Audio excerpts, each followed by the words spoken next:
At this point, I became also a Muslim Brotherhood. A real Muslim Brotherhood. This is the first step. Step before is like pre-Muslim Brotherhood. Now I am Muslim Brotherhood.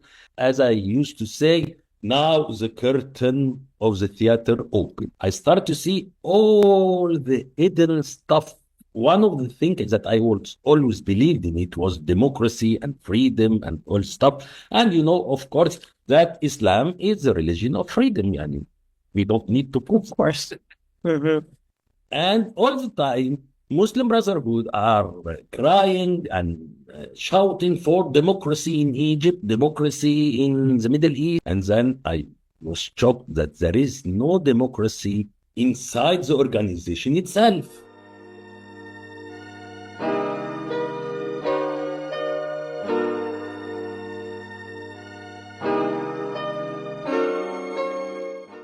Hi, everyone. Welcome to the Yasmin Mohamed podcast. Today we have a good friend of mine, actually. Him and his wife, Ines, are really good friends of mine. Ines was a past person on this podcast, a past guest on this podcast. And Mu'min is here today to talk to us about the fact that he used to be part of the Muslim Brotherhood in Egypt. In fact, he was a leader within the Muslim Brotherhood in Alexandria in Egypt. So he's going to talk to us all about the inner workings of the Ikhwan, how it works not only in Egypt, but in Europe and in North America and in your backyard. We're also going to talk about what's happening in Gaza, what's happening in Syria. He's got a lot of insight into a lot of different issues of things that are happening in the Middle East. He's a leading voice amongst free thinkers in Egypt. He is the author of several articles and books, including ABCs of Secularism and ABCs of Liberalism, which we'll be talking about today. And he's co-author of a book called Egypt and Israel, 40 Years in the Desert of Cold Peace. Welcome, Ya Mu'min. Welcome, Yasmin. I'm glad to be with you for my first English interview ever. I'm so honored, so honored. So for those of you who are interested too, I was on Mu'min's podcast and it was in Arabic. So for those of you who speak Arabic, you can watch that podcast and laugh at me because I'm sure I sound like such an Anglophone. So thank you, Mu'min. I spoke Arabic for you and you're speaking English for me. Yeah, but also don't make fun of me because I'm Egyptian, and in Egypt we don't get our tongue out. This and that we don't like it. Even in Arabic, we don't say the or the. No, no. Everything for us is Za. that, zin, zin. No the, no the, nothing. That's right. Montez, that's perfect. That's why it's so easy to do an Egyptian accent. When I'm Yeah. when I'm being my mom, it's so fun. It's so easy to do. Just make everything as All right, Mu'min. So we're going to start off with talking about your childhood. Actually, I always love to talk about somebody's childhood, how they grew up, because I'm interested in knowing what turns you into the person that you are. So before we started recording, we talked about how the fact that your name is with the intelligence in Egypt from the 80s, was it? 19 Yes. Since 1987, exactly. 1987. Wow. First for being part of the Muslim Brotherhood, and then because of your positive relationship with Israel, and now because you're a secularist activist. So, there's a lot of different facets to you. And I'm always curious, like how do we become who we are? So I want to go back to the roots, want to go back to your childhood. And what do you think happened in your childhood to make you initially choose to join the Muslim Brotherhood? Okay, first of all, I am from a middle class family, both sides. And I always like to emphasize that because, there is this myth of Nasserist, of those of Gamal Abdel Nasser, that Egypt before 1952, the coup of the free officer, there was no middle class. It's either 0.5% of society, the rich, the pasha, the big, those titles, and the 99.5% were poor. Actually, this is a big lie because my extended family, it's middle class, both sides, and my grandfather from my mom's side, he had 12 child, 8 girl and 4 men, and they get married from other family, also middle class. So this myth of there is no such thing as middle class before 1952 and Gamal Abdel Nasser, he is the one who created the middle class in Egypt. This is a big lie. The two grandfathers were friend actually with a member of what they call Ansar Sunnah. This is, you can say, this is the pro-Salafi. When Salafists were just following Ahmad ibn Hanbal school, and mostly they're working in charity and stuff like that. There was no politics at all. They don't care. They don't believe in it. They actually been against the Muslim Brotherhood because they play politics, all this stuff. Though my grandfather sent my father to a Catholic school, College San Mark in Alexandria. He was raised by monks. And of course, me and my brothers were there also. And my sons went there also. So there wasn't this problem of being a good Muslim, conservative Muslim, and being okay, and I have no problem with Catholic schools. It was no problem at all. So we are raised in, you can say, a conservative family. But even though my mom, my 7 aunt, none of them was vegan. None. Zero. My mom actually put hijab when she was exactly 50. And because my dad and her, he went to work in Saudi Arabia. She found that she goes there, put hijab, come back to Egypt, take it off, blah, blah, blah. She put it eventually. And all Egypt after that became veiled because of Muslim Brother, Salafis, and all this Islamic movement. We were raised actually to read. I like it to read all the time. That's why I joined Muslim Brotherhood, and that's why I left them. So reading was something in our family. Of course, different reading. Everyone reads something different. For me, I preferred as a teenager, because everything started in 1986, actually. So I was 17.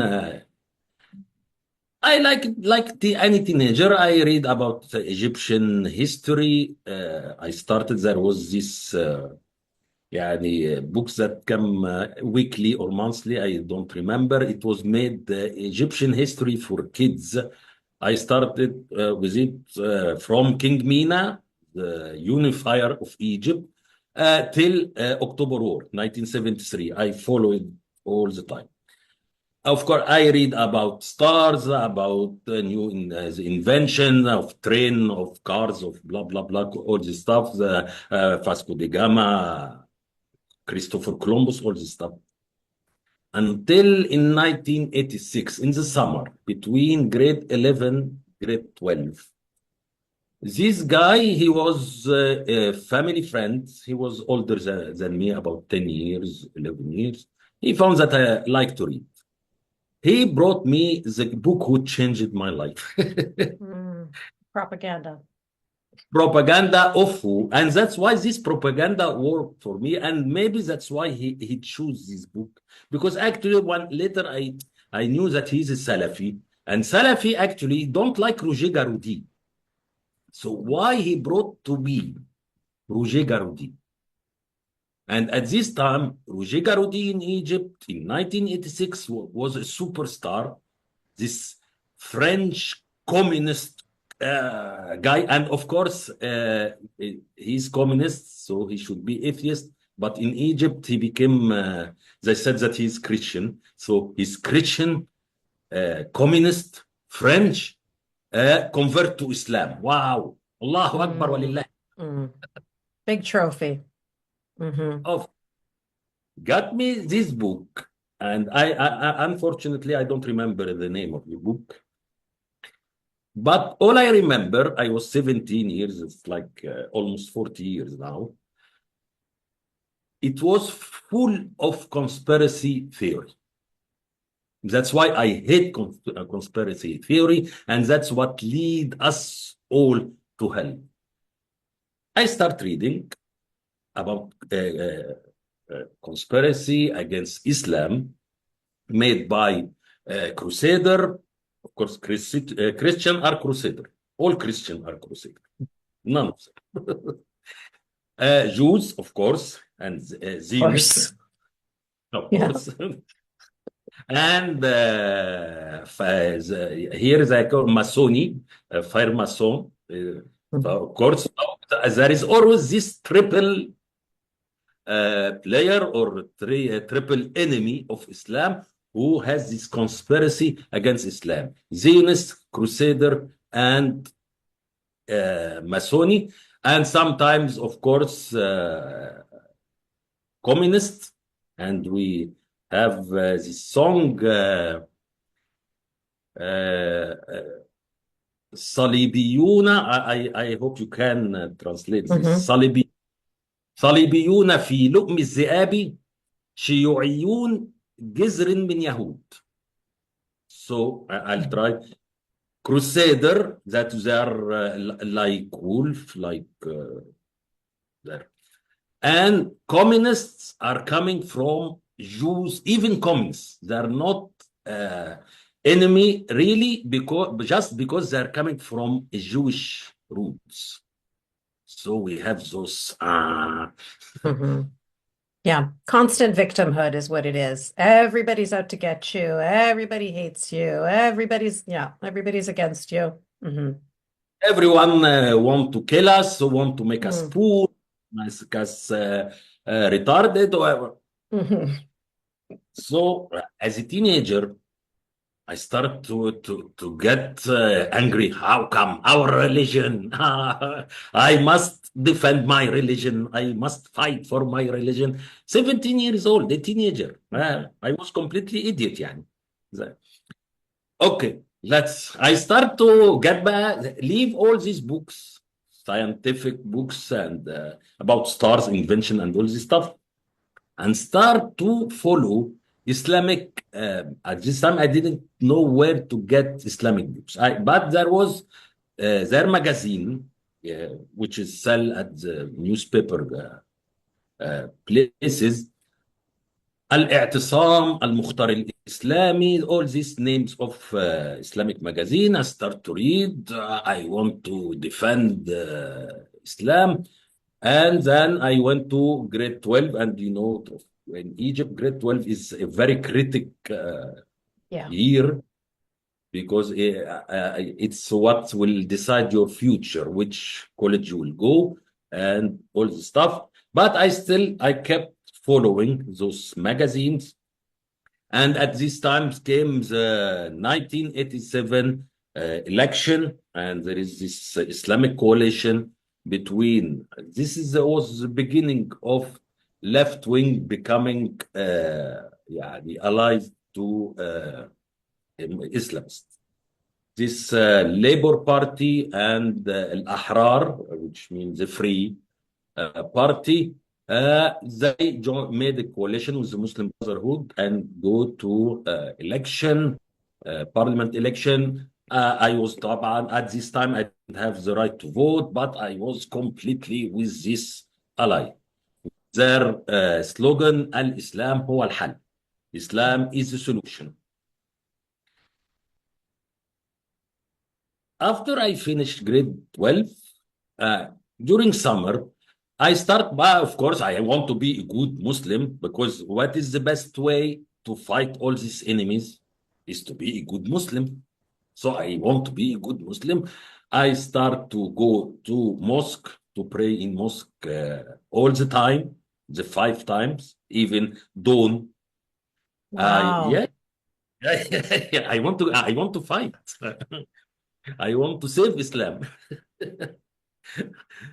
Uh, during my reading, of course, music is forbidden. It's haram.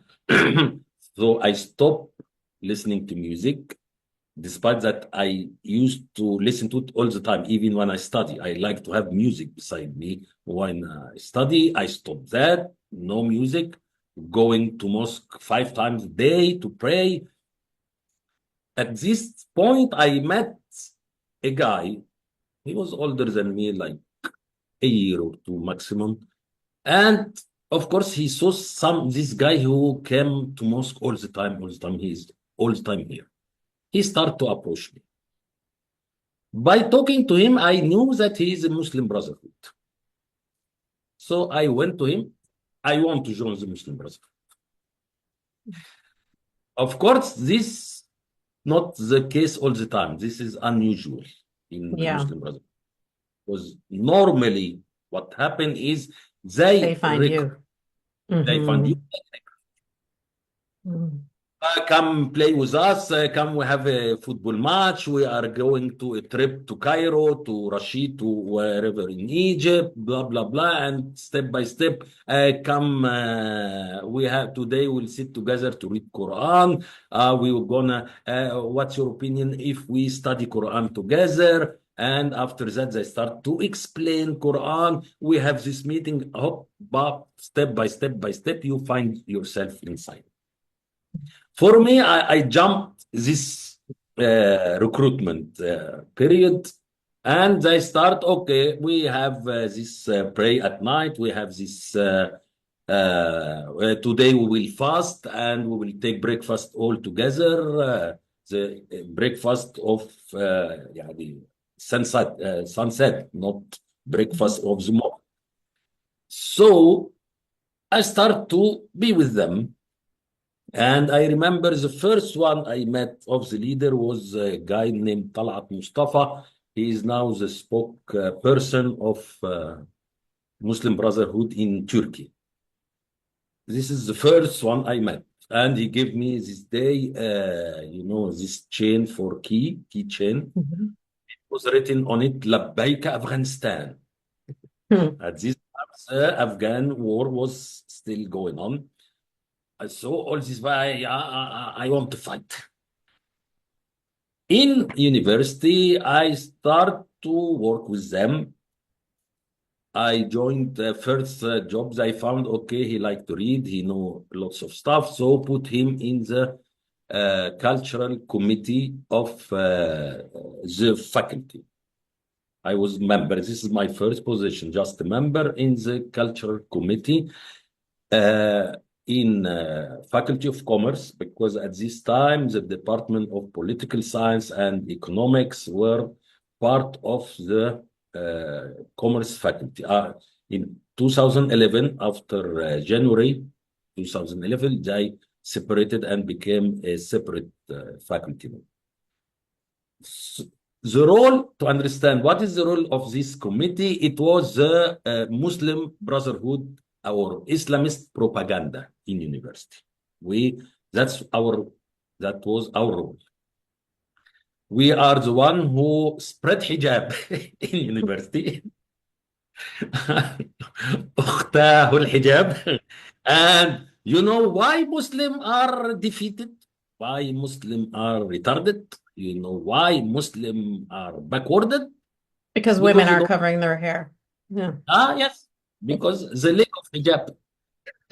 You are responsible of all the disaster of the ummah, you Of women. course. Our hair is very powerful. Sure. So, as a propaganda, I remember because I started my first year. It was in September 1987. December, the Intifada happened in Gaza, first Intifada. Mhm. And a few months after that, we had to, we know that we are involved with the Muslim Brotherhood, which is Hamas. we start to do our own propaganda to let everyone know about Hamas. Everyone will know about PLO, Yasser Arafat, stuff like that. But Mm. this was something new, brand new.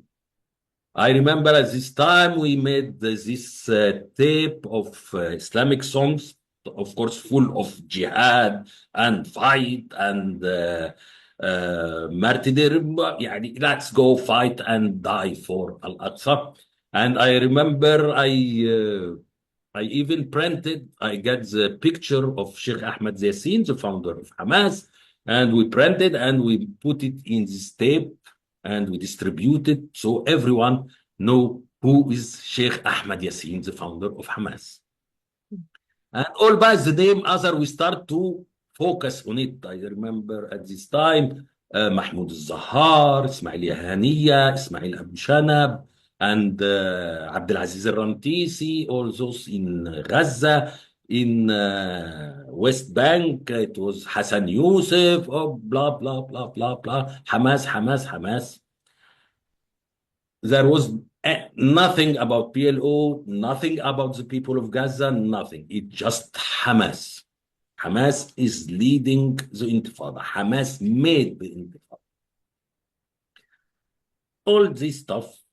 And then I became the responsible of this cultural committee inside the faculty. I saw that I have some idea, I create some stuff. And of course, as being head of the committee in my faculty, I became automatically a member of the university back committee. Mm. That makes the whole strategy of the propaganda in the university. I became a member. By the time I became what they call it أخ عامل, يعني Maid brother. Yeah. working brother, active brother, whatever is the translation. And I found that all this year or 2 years or a year and a half, I don't remember, I wasn't a real member. There is a period that they call it elementary or primary. It's when you are under investigation, under, how do you call it? They testing you if to see if you are good or you are capable to be a Muslim Brotherhood or not. So I eventually went to a mosque here, someplace, and we make bay'ah. I don't know about how to translate bay'ah. Is when you tell someone to say that you are totally committed to the organization. And we nubaya, or to make this oath, maybe oath can. Initiation, maybe. Yes, Something like that. Yes, but part of it, or the main part of it, is we make this oath, this swear to listen and obey. Listen and obey. Listen to the leaders and obey. And there is this 10 pillar of bay'ah that Hassan al-Banna put, the founder of Muslim Brotherhood. One of them is الثقة, the trust in your leadership. You should trust your leadership, whatever happens. Always think and believe that the leadership is right. Even if you see that something you don't understand, you don't like, blah, blah, blah. No. The leader knows. The leader knows the situation. He understands. He believe. You should believe totally in him. Blind faith. Yes, blind faith. At this point, as the guy who was the head of the cultural committee for Alexandria University, he finished his faculty of engineering, and he was graduated, and it was needed that someone replaced him. So I replaced him and became the head of the whole propaganda in Alexandria University. Wow. Against women, against Israel, against the Christian, against atheists, against communists, against everything you can believe, against Mubarak, against NDP, against everyone, against Salafi. I remember when we were in university that there was this big fight between us, Muslim Brotherhood, and the Salafis. It was a real fight, beating, not fight. No. Physically, we beat each other because we were fighting who should lead the prayer in the mosque inside the university. Who should be the imam of the prayer? For us, we are the Muslim Brotherhood, the oldest organization, Islamic organization, the biggest organization. So we should lead.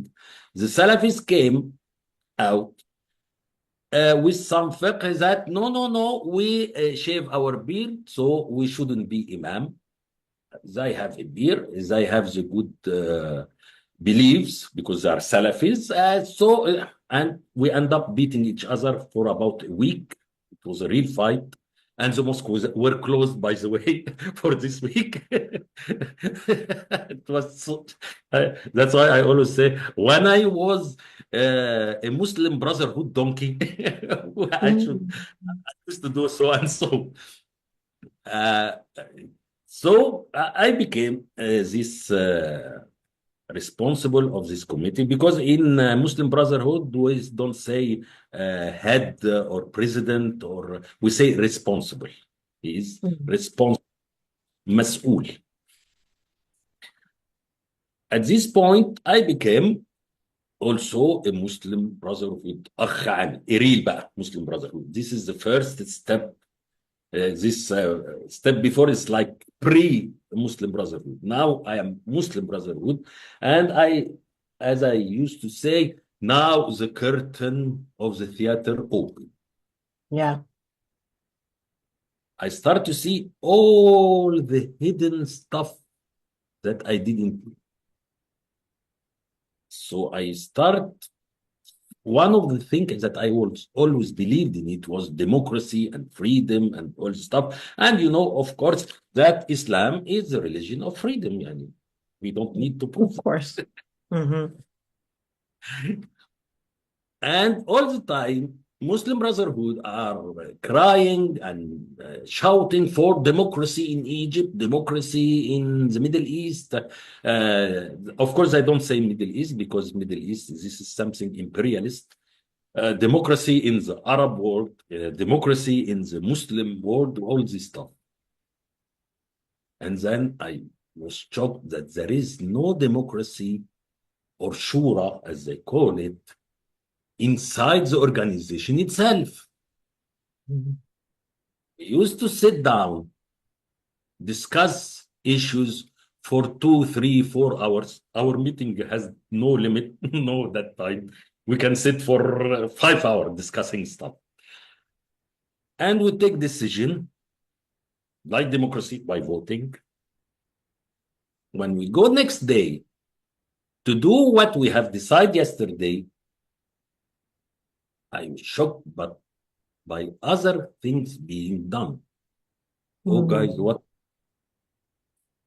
So once, twice, 3, 4 times, I start to stop discussing anything. Why you are not talking, brother Mu'min? Why should What's I the talk? point? What's the point? And why you are sitting here for these hours? We are wasting our time. We can do and this decision that got on us by parachuted decision, do whatever you. And here start by the ring, start to ring. There was this meeting, and one of the leader of the Muslim Brotherhood in Alexandria came, and I found him talking about those brothers who say or talk about the decision jumping on them by parachute. Oh. He would using the same exact word I was using. Wow. Okay, wow, I am reported. Yeah, the spies told on you. Yeah. There is among us. And this is the first time. And another time, there is some event, like 3, 4 events. This is one of them. The second, it was more severe. At this time, I went, me and some friends from the Muslim Brotherhood, my member, and some of them are from my family, not my family, my most. In Muslim Brotherhood, the cell, all these secret organizations, I call it cell. Hmm. In Muslim Brotherhood, they call it family. So family inside Muslim Brotherhood equals cell in communist organization. Hmm. Like the mafia. You have mafia Yeah, family. Hmm. exactly. We went to Cairo at this day we succeeded, one of our friend or our brother succeeded to arrange a meeting with Sheikh Yusuf Qaradawi in Cairo. He was in vacation. Yeah. Hmm. He had a villa in Madinat Nasr. I don't know if you went to Madinat Nasr. I did. I lived in Medina Nasr. Yeah. I remember شارع عباس العقاد, but I don't remember which street بقى after that. We want to meet Yusuf Qaradawi and we sit with him. And at this time, as I told you, I had, and this group had some problem with the leader and how work is going on inside the movement. We sit with him like about 2 hours discussing stuff, blah, blah, blah, blah, blah, blah. And he was at this time very proud and very happy and chanting for the coup in Sudan made by Bashir and Turabi. And the state kneeled to Allah, so we should kneel with it to Allah and stuff like that. But what happened was at the end, the last 15 minutes, maybe, a group of Muslim Brotherhood, was 2 or 3 other, came and he said, "Oh, I'm sorry, I forget that I have another appointment at this time." And he should have told us earlier, like 15 minutes to leave. But this group came, and for our good luck, they were from Alexandria, from, inside the organization, there is those who work in the neighborhoods and those who work like those who become more political, like us, work in university, in syndicates, in union, all this stuff. Those were from one of the neighborhood called Azarita. I don't know if you remember it, where there is the mosque of Qaid Ibrahim, this big mosque in downtown. From this area, they came, and of course they knew us. And they heard the last 15 minutes where we are criticizing the movement, criticizing the leaders, all this stuff. We finished and we left. They sit with him. They were coming to consult him about something economic, Islamic economy. So every business should be in term of Islamic law. And we left. We spent some time in Cairo and we went back to Alexandria. We were in 2 cars, mine and another friend. We said, okay, we are hungry. Let's go to the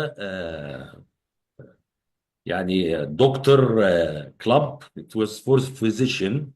This club, this doctor union or physician union, they have this club by the sea. And of course, it was ruled by the Muslim Brotherhood because they are the managing of the syndicate. And all the people working there were Muslim Brotherhood. Any place the Muslim Brotherhood put their hand on it, they change all the stuff. They To be their fire. own. Yes.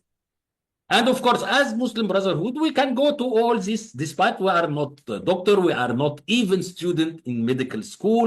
We have nothing to do with this area. We are studying as a group, we're studying political science, economy. One of us was business administration, and another was statistics and stuff. We have nothing to do, but we can go there anytime. السلام عليكم عليكم السلام أخ مؤمن عليكم السلام أخ محمد we go. When we went back and we went to this club, we were getting inside, and then this doctor, we know him, he died a few years ago in prison in Egypt. Once he saw us coming, he started like, يخرب بيوتكم عملتوا ايه؟ يعني ايه؟ What have you done? What happened? I said, what happened? What happened? Did we kill someone? What you were doing at Qaradawi house? Imagine, the news came to Alexandria before us even. Wow. And he's the more dangerous and more surprising, he knew what we were saying. This means that those three people came back to Alexandria before us. They wrote a report. They sent it to their leader or responsibles, and their responsible gave it to our responsibles, and then it arrived to this guy. And then he was not expecting us. He was thought he will see us next day or something. What did you do? And he started telling us what we were saying to Al-Qaradawi. At this point, I looked at him. Okay. So excuse me, Amr. Can you tell me why you were criticizing Gamal Abdel Nasser? Oh boy. Yes, of course. Because all the time they attack Abdel Nasser.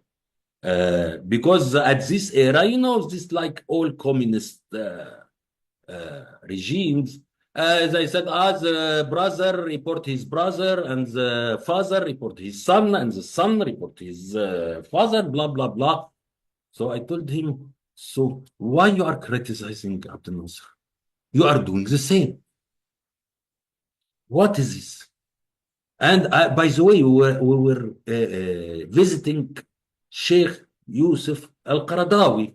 We were visiting Mahmoud Amin Al-Alam or Farag Fouda and this of secular communist intellectual in, of course. He's Farag part Fouda of the cult. Yeah, he's part of the, yeah. Mm-hmm. He's part of the gang. Mm-hmm. So what if we visit someone, he's not Islamist even, or he's against Islamist? What we have done, you would have hang us or what's going on? And of course, we went into investigation and blah, blah, blah. It was a big fiasco at this time because of this visit. Also, there is another thing related to it was, I call it the question of the Communist Party. Because another time, I'm talking here about a group that is talking all the time about democracy. I asked another time, Qaradawi was in Alexandria. He has an apartment here by the sea, and we went to visit him in Alexandria here. At this time, we didn't discuss the organization and what's going on in it because it was, for us, something finishing. We were discussing general Islamic thoughts. I asked him, what if we seize power? We will allow a communist party in Egypt, because there is not just one, maybe 3, 4, 5, communists always splitting. We will allow the communist party in Egypt. He said it firmly, no. This time I didn't, because I had this You know, from reading a lot, I start to have my own idea about Islam, even that why not? Didn't the Prophet let the munafiqeen, the hypocrite, as they call it, and when they ask him, why don't you kill them? He said, so they don't say that Muhammad killed his uh, friends or companion.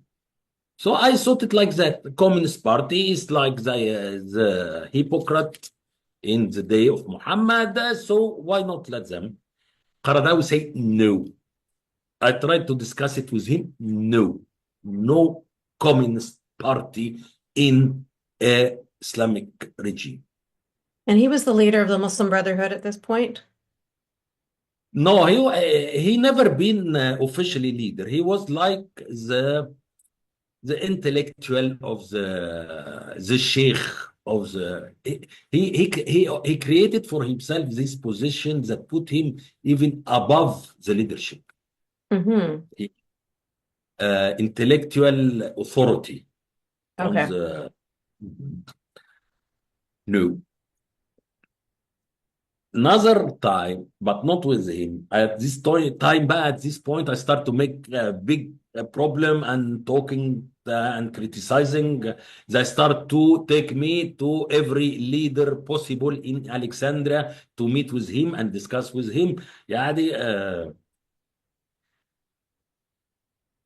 so once they took me to عصام الحداد, Aziz Isam al-Haddad, who became later the consultant of Muhammad Morsi for foreign affairs.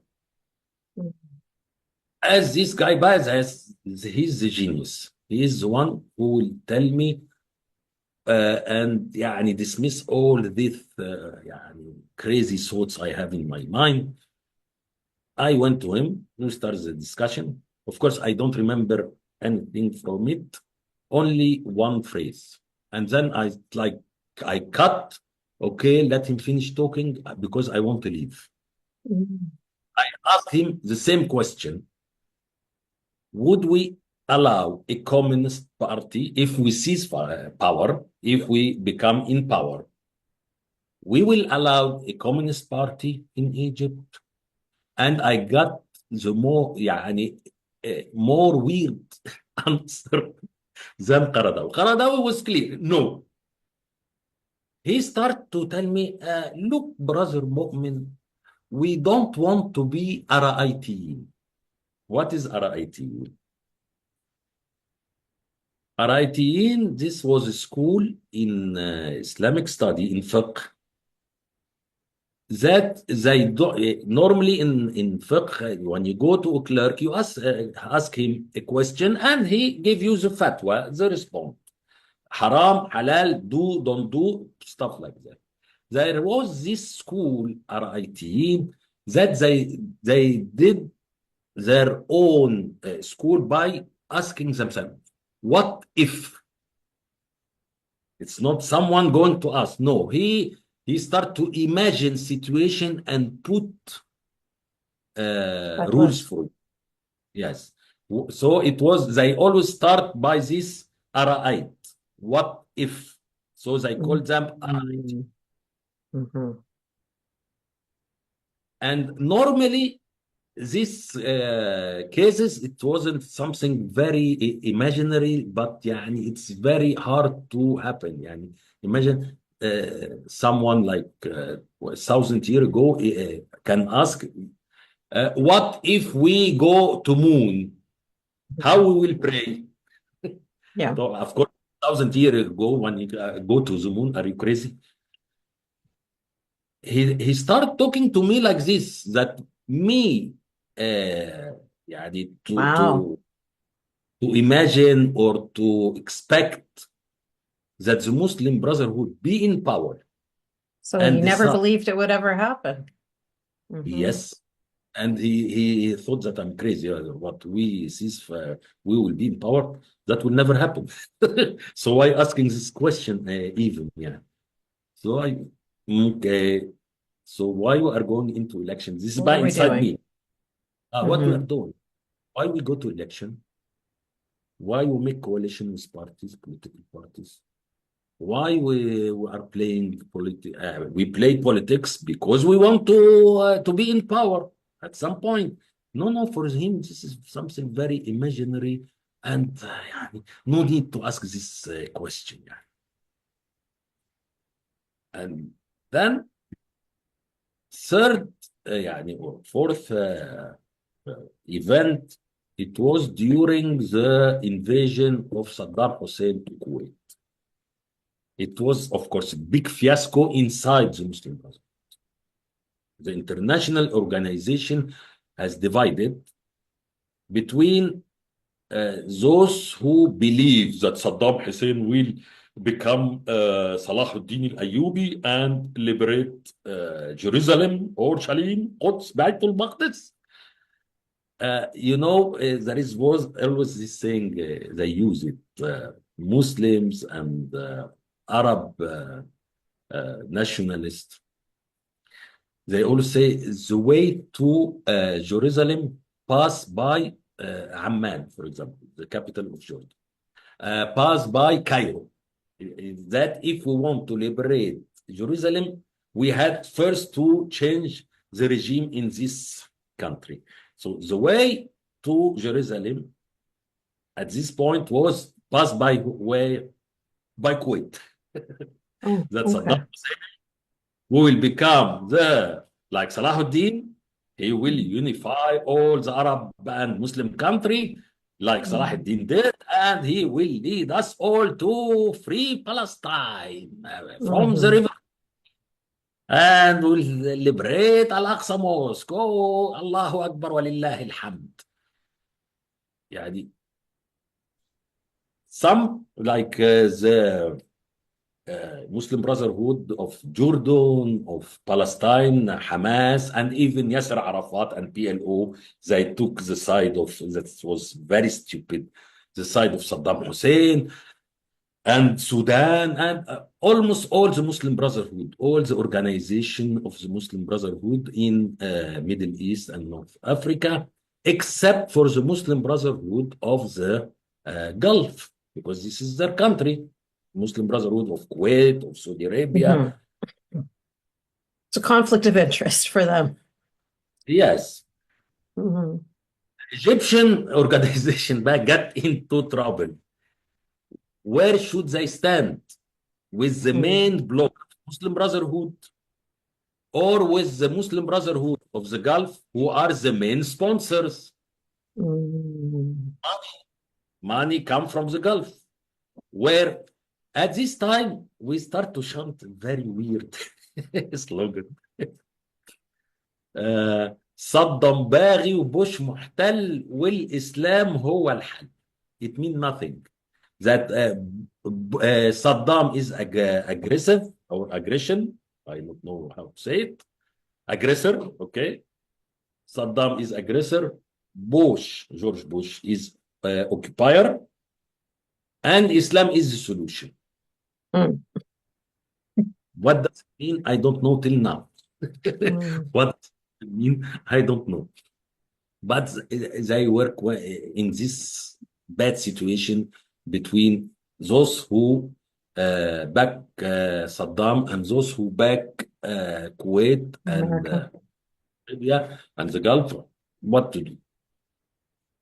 And of course, the conspiracy theory come out again that when the American went there, the British and even the Egyptian army, all those army who went to Saudi Arabia to liberate Kuwait. The conspiracy theory came out that this is a plan made by the Zionists. It's always the Jews. Of course. By the way, before I go into this story, Jews are in, I don't know if you know about Abdullah ibn Saba. Abdullah ibn Saba, in Islamic history, they always insult him or mention him by two names. Ibn as-Sawda, the son of the black woman, and the son of the Jewish woman, ابن السوداء وابن اليهود. In Islamic history, Abdullah ibn Saba, he was the cause of all these civil wars that happened between Muslim companion Ali and Muawiyah and Aisha and Abdullah ibn Zubair, the war of the camel, Harb al-Gamal, all Siffin, all these wars that the first Muslims kill each other for the power, for the chair of Khilafah, was made by who? Abdullah ibn Son of a Saba, Jew. Yeah. of a Jew, son of the Jewish woman, the son of the black woman. Mhm. By the way, there is no accurate proof that this personality exists. Oh, but those are two insulting things for them, to be black or to be Jewish. Yeah. This person, no proof that he exists. Even our professor and our great intellectual Taha Hussein, he wrote that this is bullshit. This person didn't exist. And other intellectual, by the way. Anyway, for the Jews are always behind all these plans against Muslim. So they start talking that this is a plan, and all this army came because it's time to create the greatest Israel from the Nile to the Euphrates. من دجلة للفرات. من النيل للفرات. من النيل للفرات. From the Nile to the Euphrates. And once the war starts, the Israeli army will invade Jordan and under the sign of liberating Kuwait. So they will invade Jordan and then Iraq till the Euphrates. And then later back, they will come to us in Egypt till the Nile. Mm. At this time, we went in Cairo also, and we went to the office of the Maktab al-Irshad, the guiding bureau or the guiding office. And we met, we didn't find anyone except for Ma'mun al-Hudaybi, who became the general guide after that. And he is the son of the previous guide, Hassan al-Hudaybi. We found Ma'mun al-Hudaybi, we sit with him. Of course, we should talk about what's going on in the Gulf, Kuwait, Saddam, Iraq, Israel, all this stuff. And I start asking, what if Israel really invade Jordan? What the Muslim Brotherhood will do? He kept talking like about 10 minutes. And then at the end, nothing. Blah, blah, blah, blah, blah, blah. So what we will do? No answer. No answer. Are you people aware of what you are saying?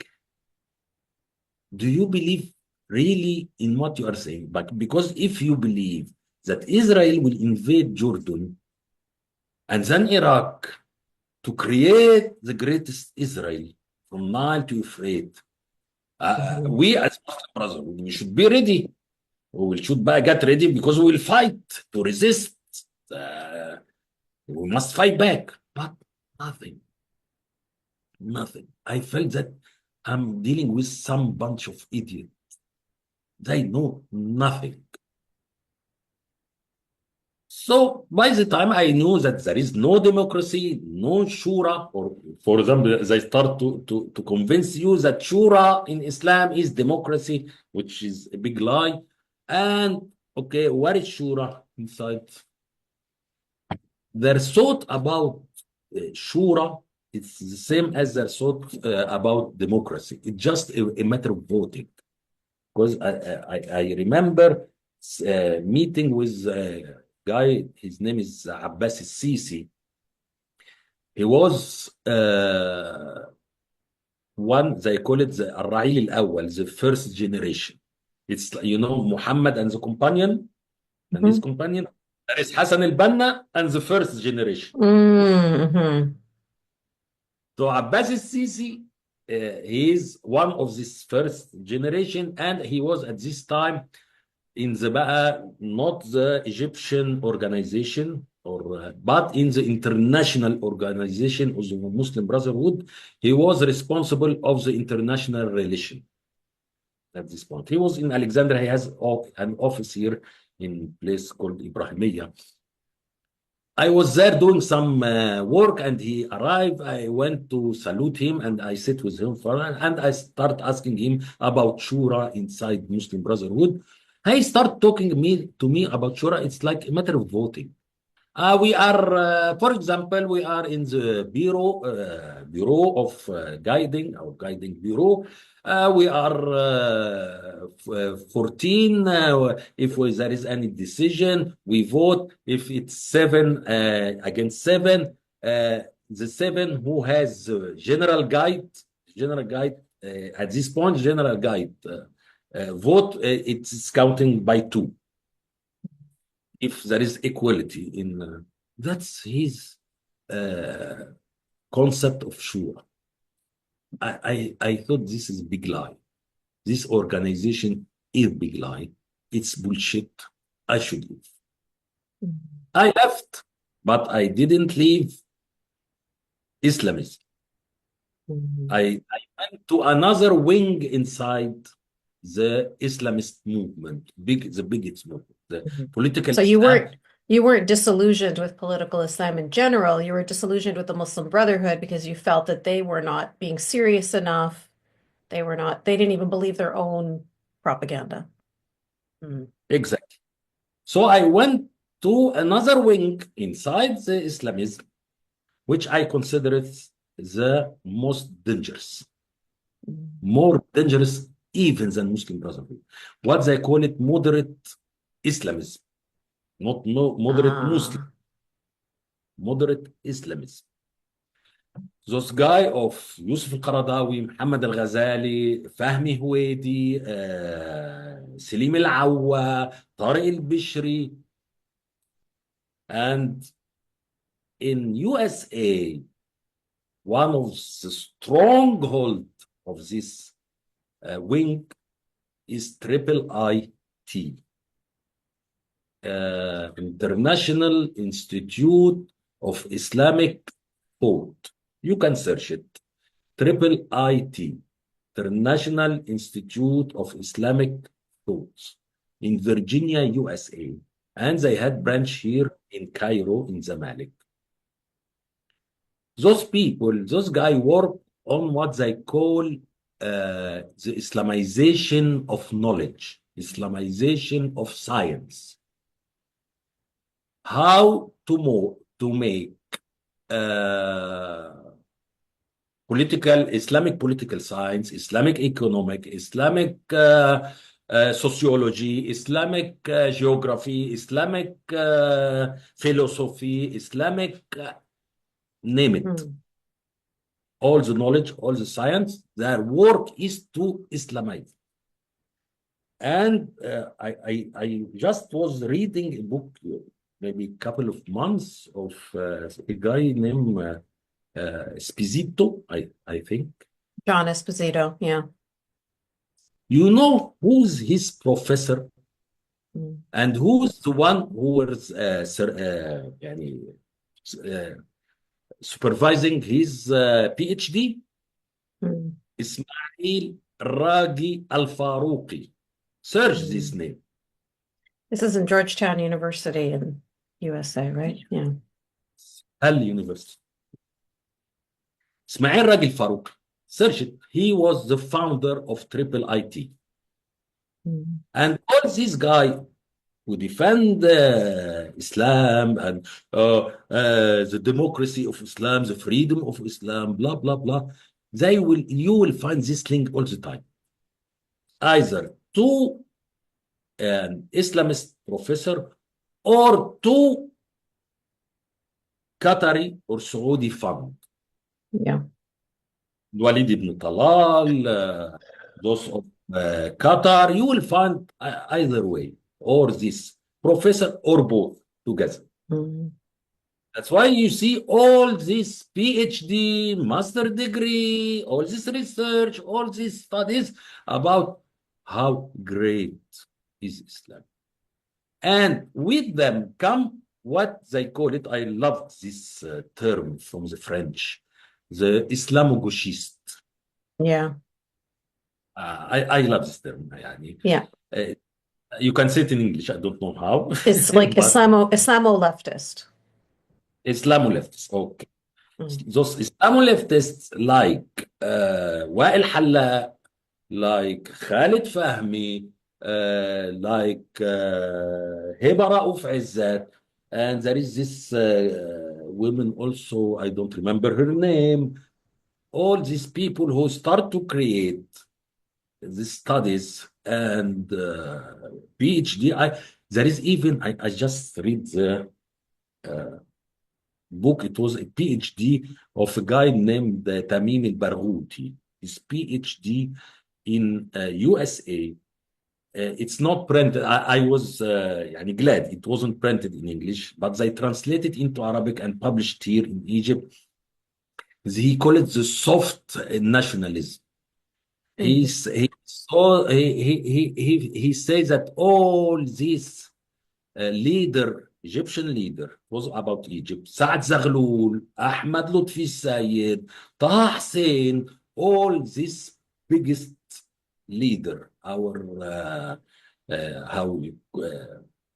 the godfather, our godfather of independence, of constitution, of liberalism, of Egyptian nationalism, of secularism.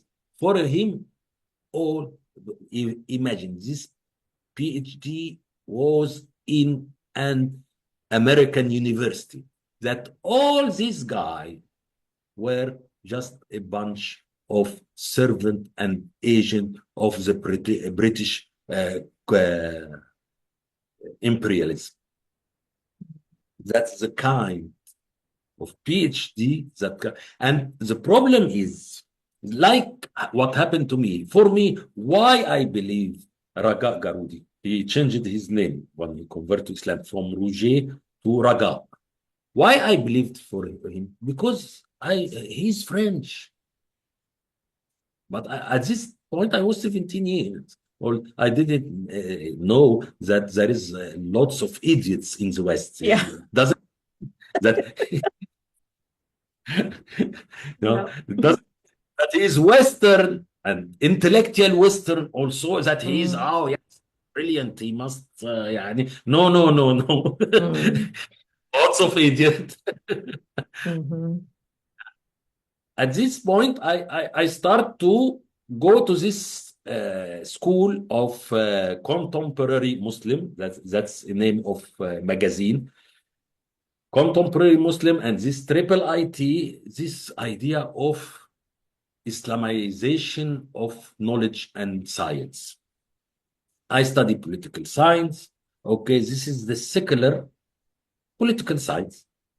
So I start to read in the old books of politics, what they call it, siyasa shar'iyya. I don't know what is this translation of this term. It's siyasa shar'iyya like is this Islamic politics? It's Islamic politics, but I want to differentiate from the recent one. This old of Ibn Taymiyyah, of Al-Mawardi, of Ibn Qayyim, Abu Ya'la al-Farra, Al-Guwaini, Ibn Khaldun, all these people of the called Siyasa Shar'iyya. It is a branch in the Islamic studies that study this part of Khilafah, Shura, or you can call it the Islamic regime. I do that because there is no such thing, Islamic regime. We'll discuss it later. And at the same time, I start to get those books of triple IT about the Islamic political science theory, international relation in Islam, all the shura and democracy, and about non-Muslim in the Islamic state, blah, blah, blah, blah. So I had the three يعني group with me. The old Islamic science, the political and the modern and the يعني modern or secular. I start to find for the old, what is this? Because for me, at this point, Islamic mean what? Quran, Sunnah, and what the companion did. That was at this time. I don't care what Muawiyah did, what Marwan ibn al-Hakam did, or what Abu Ja'far al-Mansur did, or Harun al-Rashid decided to do, or blah, blah. For me, this is, and that's what I study in Islam itself. They are not a source of legitimacy or a source of Islam, but I found that those people, all people talking about this name of Khalifa. What's this? Start to see things. That's why I reread Islamic history. I start to see that the way regime or the ruler was changed, it different. Yani even with the big ones, you find Abu Bakr came to power in a way, Omar came in another way, Uthman came in another way or third way, Ali came in a fourth way. So for me, there is no special Islamic way to change so we can do anything. Why you want to put me in this corner? And of course, the modern, what, what this book has to do with political theory.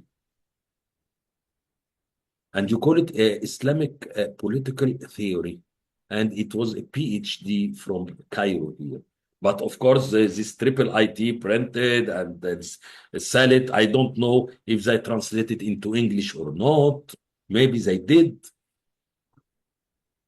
So by the time I start to understand there is no such thing as Islamic regime or Islamic democracy or Islamic economy or all this stuff that start to read. It's bullshit. What is this? At this point, I start to leave Islamism itself. Later, few years, and I start at this point, I spent like 8, 9 years doing nothing in my life, just reading. I stopped all my activities, all what I'm doing. And at this point, yeah, I got married and I got divorced, stuff like that. But I kept reading, and I remember this light came. I was enlightened, the moment of enlightenment for me. As I was rereading Islamic history, I came to the Islamic Civil War. Ali, Muawiyah, Aisha, all this stuff. For those, I don't know if people know who is Aisha, is the mother of the believer, wife. She's the 6-year-old. أيوة. They all know her. 9. Well, she was 6 when he married her. Okay, but the wedding was when she was 9. Yeah, of course. So she's grown up by then, full adult, not a problem. Yeah. Yes, of course. Mm. And I don't know why I was reading those people killing each other, cutting the hand and the leg and slaughter each other. This hadith came to my mind at this moment. I don't know, but maybe there is such thing as enlightening or enlightenment that come to you. Came to me this hadith that you can go to hell because of a word you said. I was reading radiallahu anhu, killing radiallahu anhu. You know, radiallahu anhu, you can explain it. protect him or Allah's happy with him or something. Mm. يعني that and those people Ali Abdurrahman Ali and الزبير ibn al-Awwam and the third guy no, Abdurrahman ibn Auf I'm not sure of the surname and Aisha. Those four people are going to paradise. This is set. It's final. So I was okay. I can say or even drink a glass of wine or have sex out of marriage. I'll go to hell. But those killing each other, slaughtering each other, will go to paradise. Okay, thank you. Bye bye. Ciao, ciao. I don't want to know. Yeah, That's my that's brief. what did it. Brief. Yes, an hour and I a only half. asked you one question. Okay, I'm that's sorry. actually, no, you know what, Mu'min? I was enthralled, as was everybody else here. This was so enlightening for all of us.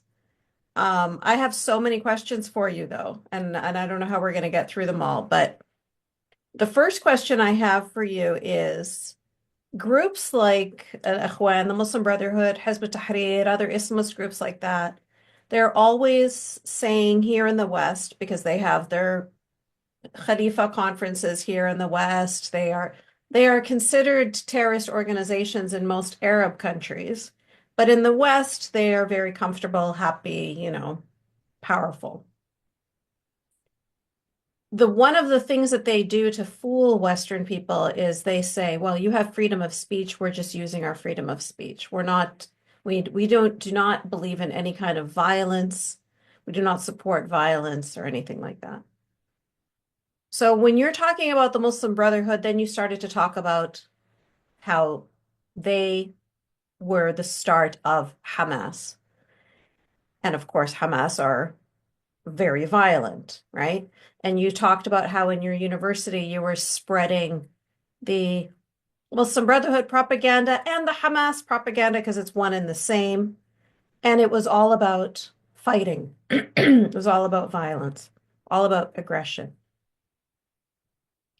So this idea of them being nonviolent, is it only when they are less powerful? So they will remain nonviolent in the beginning. They will have allies, they will pretend to work together and everything. And then as soon as they reach a point where they have power, all bets are off. That's when they show their true colors and they're very happy to be violent. Is this true? Completely true. I tell you this. In public, Muslim Brotherhood condemn the assassination of President Sadat. We are against it. Violence, violence, violence, violence. Inside the organization, in our meeting, in our discussions, we say the martyr Khalid al-Islambuli. Khalid al-Islambuli is the leader of the group that killed Sadat. He was the first guy who jumped from, I don't know if you saw the assassination of President Sadat. For us, the assassiner or the killer of President Sadat, they are martyrs. Because life Heroes. sentence. They are heroes, they are martyrs. You know, in Islam, martyr is something very, they are martyrs. When we were in control of the university, just university, we were violent. I just talked about our fight with the Salafis and how we beat each other, and we were violent against the student of the NDP, for example, or in the university. Violent or even against the security of the university. We were violent, yes, because we felt strong. I'm not talking about country, just university. Yeah. We We felt strong, so we did whatever we want. Anyone stop in front of us, we were able to beat him. Well, yes, we didn't kill, but we beat them. Mhm. Mhm. And even if the group of the Muslim Brotherhood in some faculties are a small group, for example, they just can tell the other Muslim Brotherhood from other faculties to come. So in just half an hour, you can have like 200 Muslim Brotherhood inside, ready to get into fight and to beat. And we use stone, we use our belt, we use if we the stick, whatever. And remember, anyone says that ones who say that Muslim Brotherhood are not violent, remember that have the five main slogans that Hassan al-Banna put. Allah ghayatuna, God is our aim. الرسول قدوتنا. الرسول Prophet is our model or القرآن دستورنا. القرآن our constitution. الجهاد سبيلنا. Right. Jihad, our way, it's our path. Our purpose. Mhm. في سبيل الله أسمى أمانينا. Wow. Dying for God is, or martyrs is our أسمى أمانينا يعني Ultimate goal. exactly. Mm. Mhm. And you tell me they're not violent? Mm. Mhm. They're telling us. They're being very transparent, but people here don't want to hear it. Yeah. And another really interesting thing that you talked about, because I'm thinking of all the similarities between the story that you told us of how they grew in Egypt, and I'm seeing the similarities between how they are growing here in the West. And another thing that they do, that they did in Egypt, that they did in Iran, that they're doing here in the West right now, is this allying with the left, allying with the progressives, with the communists, with the socialists, right? Pretending that they're allies, then they're working together.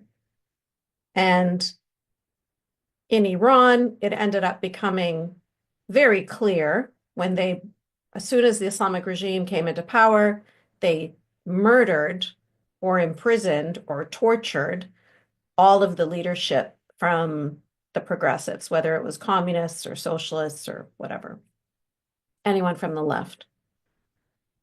And in Egypt, we saw that you were telling us that even though they pretended to be allies with communists and they have their coalition governments and this and that and the other thing, at the end of the day, when you asked Yusuf Qaradawi, would we allow the communists to have their own government, it was a clear no. When we have power, these people who we pretended to be allies with, they will get nothing. Now, here in the West, we haven't learned that lesson yet. And people are unwilling to learn from the history of what has happened all over the Middle East and North Africa. And they think that what is happening to them right now is something unique, something different, something special. And they're not recognizing how they are lambs to the slaughter right now. You have so many people on the left, all of the progressives, and not just progressives, like even liberals, right? Classical liberals, even believing that they can be allied with these Islamists, thinking that they are together, they're going to, you know, reach their goals together, which is, of course, they're both anti-West. That's what they have in common, is they both have it. What can I say to these people? What can you say to these people? How can we get through to them for them to see how they are being used as useful idiots right now?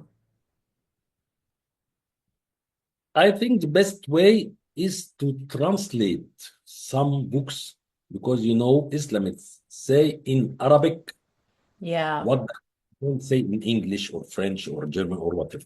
Okay? good point. if they translate it, if some, but this will need an institution or organization. No one can do it alone. You know, there is, for example, a fatwa for Qaradawi.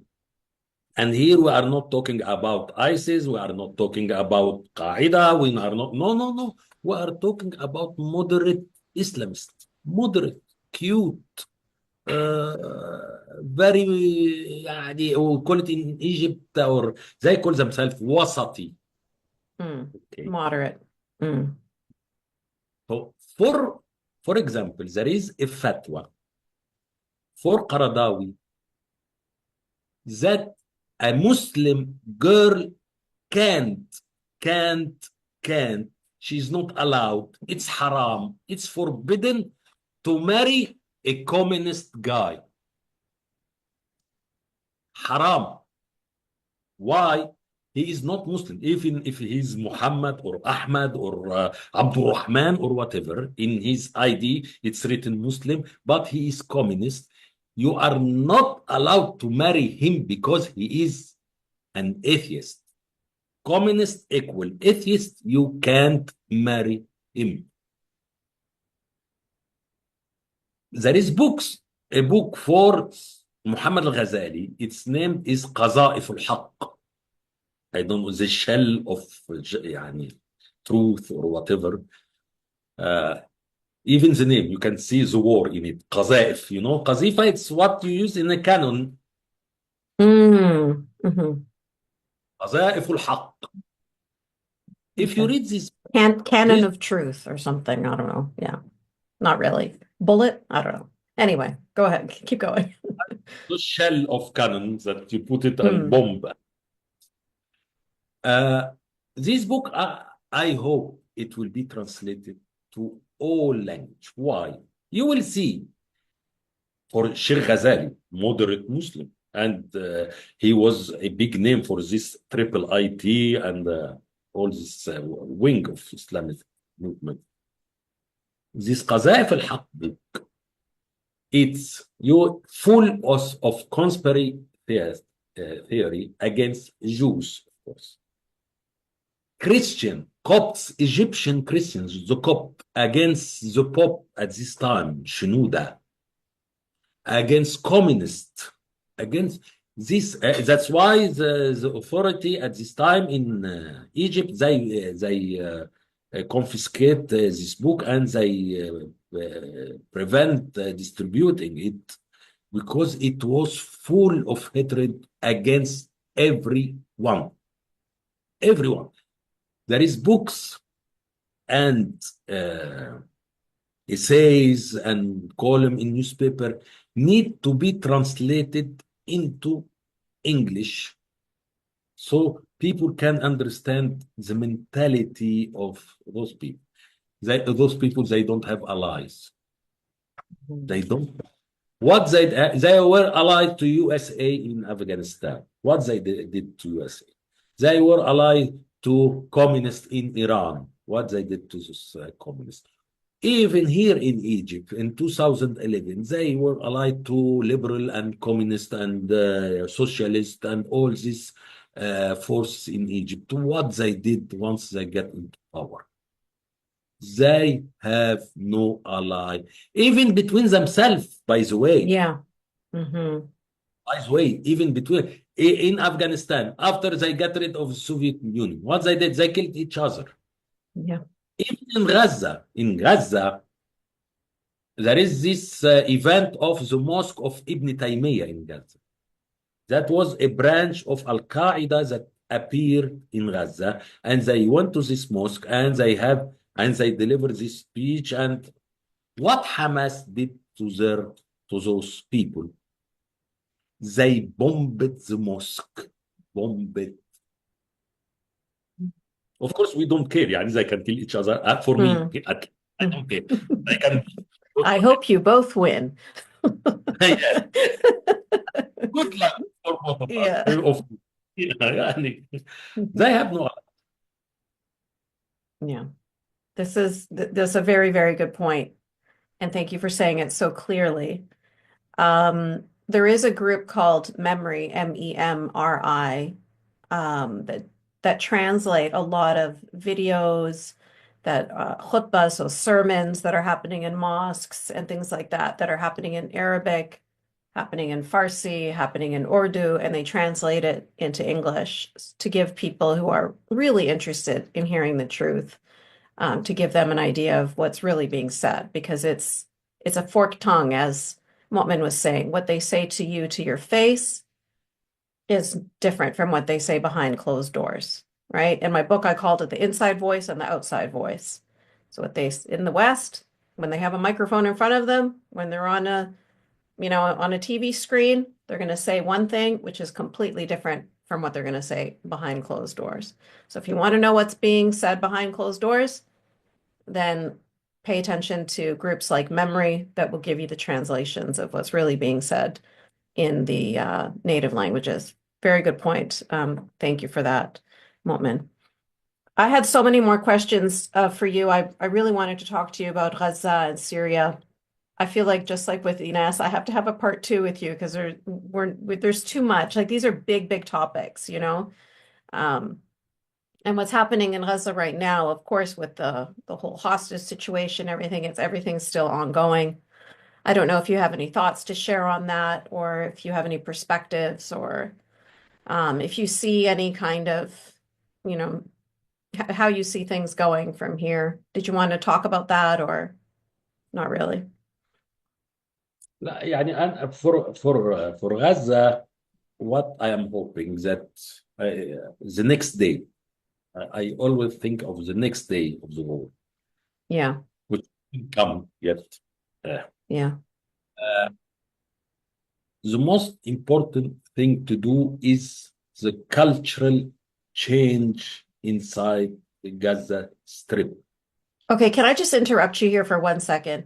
Because I feel like I know the train of thought that you're going on, and I'll tell you why I have way less hope today than I did a couple of days ago. If for every hostage that they kidnapped and stole from their home, and if they are going to have 35 or 40 or whatever the number is, terrorists, killers, criminals are going to be released from prison, what is this future that you're talking about right now that we all thought might be a potential future? Don't you think that this is going to be rewinding back into the dark ages now, if we're going to allow all of these terrorists out of prison? That's how we got where we are. Yahya Sinwar was in Israeli prison, right? And then they they cured him of his brain cancer, and they took care of him and whatever, and then they let him go free, and they thought, oh, okay, he's going to have some sort of humanity in him. But no, he was the architect of October 7th. That's just one. That's just one. When they let him out of prison, he became a hero. They paint murals of these people on their walls of their refugee camps, right? The people that are the murderers are their heroes. So when we're letting out that hundreds at this point, we're talking about, of killers, terrorists, murderers, criminals, how can you see a future in Gaza? Because from what I see, there will be no ceasefire. There will be no end of the war. It's not didn't come yet. Hmm. I, if you think that Hamas will keep its ceasefire, it won't happen. It Hmm. won't happen. They can't live without war. That's true. Uh, they can't live without struggle. I don't believe that this ceasefire will stand. They said the first period is 42 days. I doubt it will continue for 12 days. Mhm. It will collapse. And I believe that Hamas is finished. Hamas will go to hell. Hamas to go, as we say in Arabic, to the garbage of history, and it will disappear. But that's why I don't want what happened in Afghanistan before, Mhm. in what happened in Iraq, that it will happen in Gaza, because in Afghanistan, USA just left, not this time, way ago, no schools, no media, no what I call cultural change. This mentality must, if you don't change mentality, if you kill every single one of Hamas and Islamic Jihad, but still the education contain those stories and this culture of fighting, of jihad, of conspiracy theory, of Of the anti-Semitism. Mm. anti-Semitism, all these crazy things, it will come back again. Muslim Brotherhood are like cancer. If you don't eliminate every single cell, if you leave one cell, one Muslim Brotherhood, he is able to restart again. And how you will eliminate them? By the cultural change, which I don't know why the West don't believe in cultural change. They always believe in Mhm. political, economical change, Mhm. but culture. Military. No, but I read like couple of months ago something it was Israeli, of course. I believe Israelis understand our area far more better than American or European because Yep, they are for living sure. and they know. They were talking about change in education system in Gaza. I hope so. This will happen. I hope so Mhm. because this will be the real change in my Mhm. point of Yeah, I agree. I mean that's why I was so happy to see in Saudi Arabia they removed all the hadith from their curriculum in their schools that were all talking about jihad or talking about like anti-Semitism and all of a lot of really vicious hadith got removed, which is a pretty big deal for a Sharia country to say, we're going to remove these hadith from the curriculum, but that's the first step because they don't want to have a population full of terrorists because of course that's going to be some sort of threat to their power as the monarchy, right? But it just seems like what's happening in Syria right now and what's happening in Gaza right now, it does we are filled with a sense of fear that it is going to be another Afghanistan or it is going to be another Iraq, that this vacuum will get filled with more terrorists as it has always in the past. This is the way it happens in the Middle East, right? That's the way it happened in Libya. It's lather, rinse, repeat. This is the way it is. Um, and if if Gaza is left to its own devices, if the Gazan people are left to their own devices, because what you're talking about now is Israel having control over their education system or America being involved in their education system, right? Um, or maybe other allied Arab countries. I don't know. Maybe UAE, for goodness sake. They have their head on their shoulders properly with the Abraham Accords and everything. So maybe they can be the ones. If you don't want it to be some Western or some Zionist entity, then let it be the Emiratis. Um, but something has to be done. Like we can't just walk away and be like, ma'al salama, that's it. Good luck to you. Starting up your homeland from scratch again. Like, no, it's gonna be the same. It's like a hydra. There's a Greek mythology about this snake that every time you cut off its head, it grows more and more heads, right? And it's just starting to get really, everybody is sick and tired of this. And I'm feeling with this whole hostage situation now and the ceasefire plan and everything, I feel like it's just a lose-lose situation. I want the hostages to come home, of course, but whatever happened to do not negotiate with terrorists?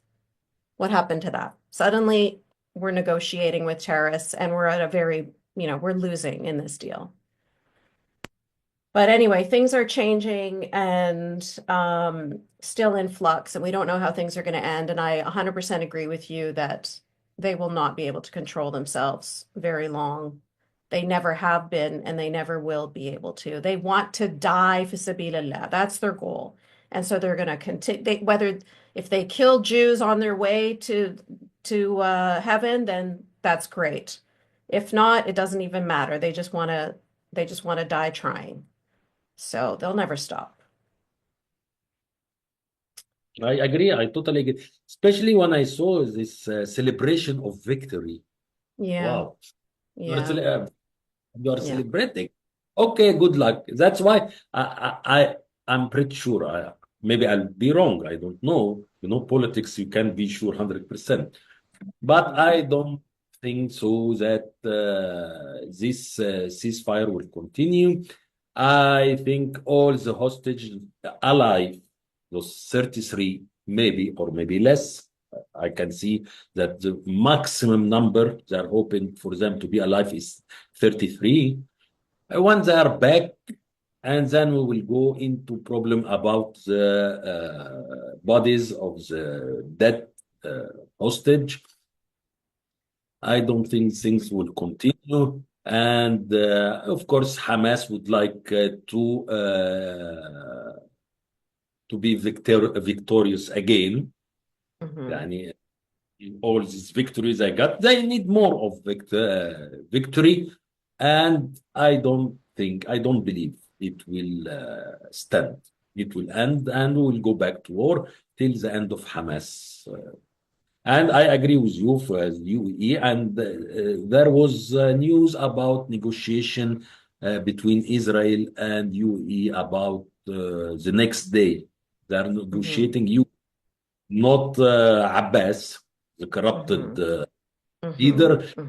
or the Hamas, the terrorist leaders, is are negotiating with UAE. So I hope when this war end, I don't know when, it's not done yet. When it ends, the Israeli don't behave like USA.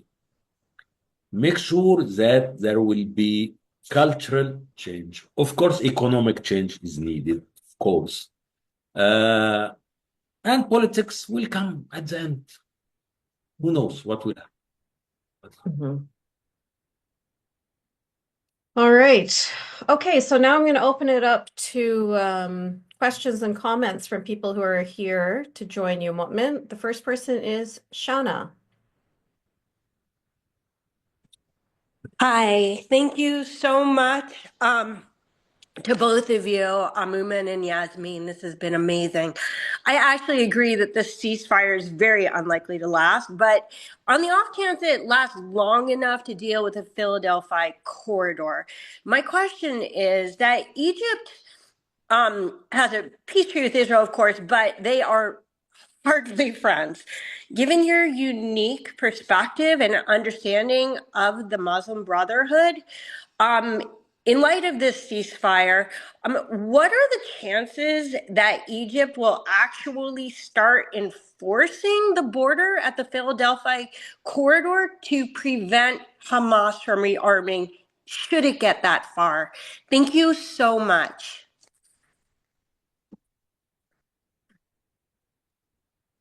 I'll answer one. Yes, all the questions are for you. You're our professor today. We are your students. Professor Boffin. We used to factor in.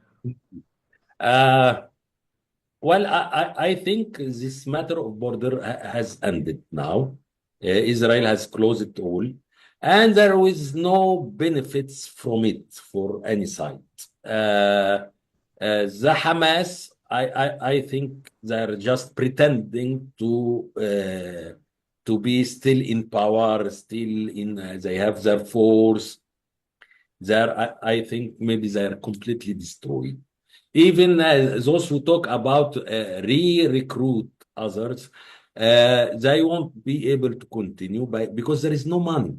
How they rebuild this organization without money? And I don't think that Israeli, because here it's good you mentioned that, because Israeli are also responsible for what happened.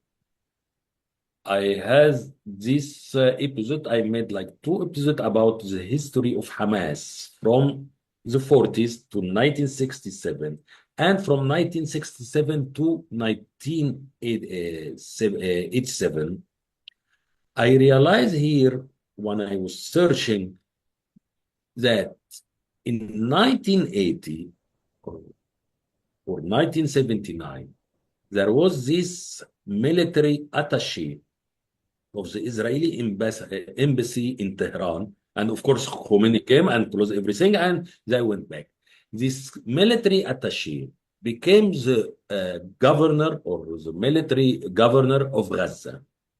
And he made a report to the government that I am seeing in Gaza what I saw in Iran before the revolution.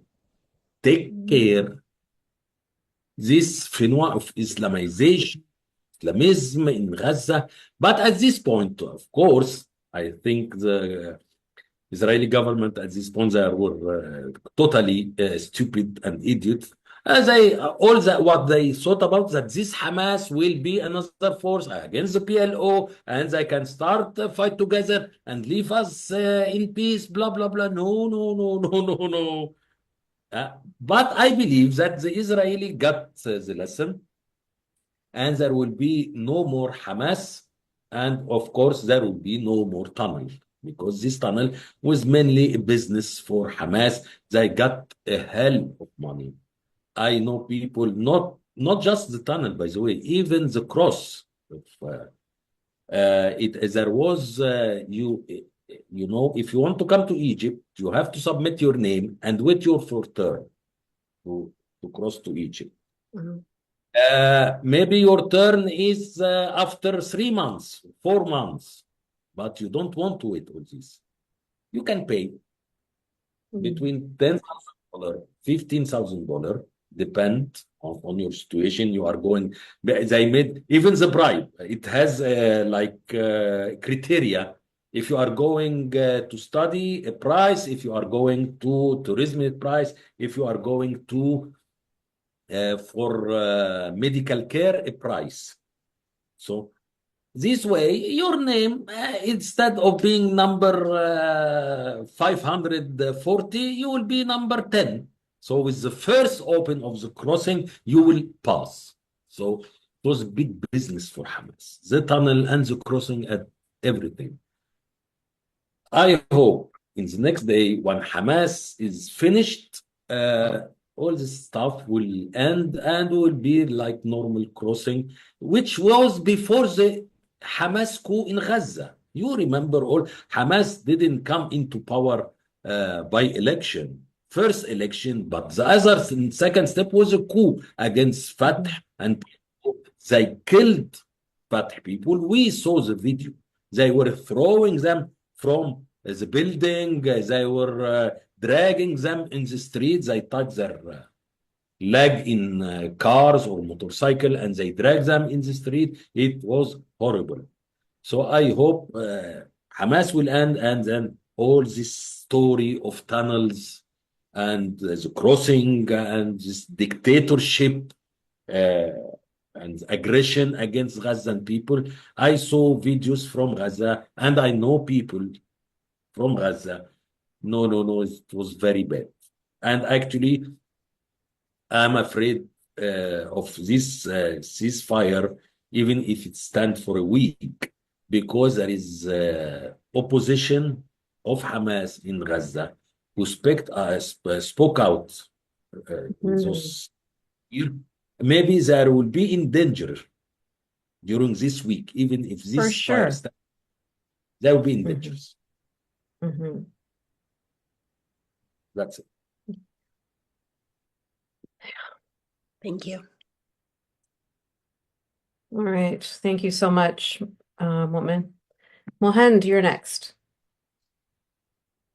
Thank you, Yasmin. Thank you, Sarah, for organizing this. And wow, what an incredible story, Mohamed. Also, you're such a very good storyteller. You should come back and share with us more in the future. I have so many questions, but I'm limited to two. One, I'm certainly concerned about your safety. I understand you're in Cairo. And with all that you have told us, and obviously you're so outspoken about the Brotherhood, aren't you concerned about your safety, and how do you manage to protect yourself? And the second question I have for you is, how does the Brotherhood view the other competitor, i.e. the Salafists, and how you deal with them? Do they have a big presence in Egypt? Shukran jazilan. Thank you. العفو. Thank you. For my safety, things now are not as dangerous as the 90s, where when they killed Farag Fouda, when they tried to kill Naguib Mahfouz, we can say that the state, the government has knocked them out hardly, and even in 2013 and after, there was this real war against terrorism.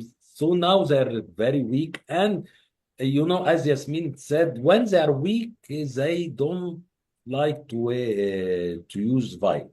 They were always to appear, look, we are cute, we are weak, we are, why they are doing this to us? We are very nice. We are peaceful. Islam is the religion of salam, of peace. Peace. Islam come from peace, and peace come from Islam. Islam salam, salam Islam. At this time, I don't feel in danger right now.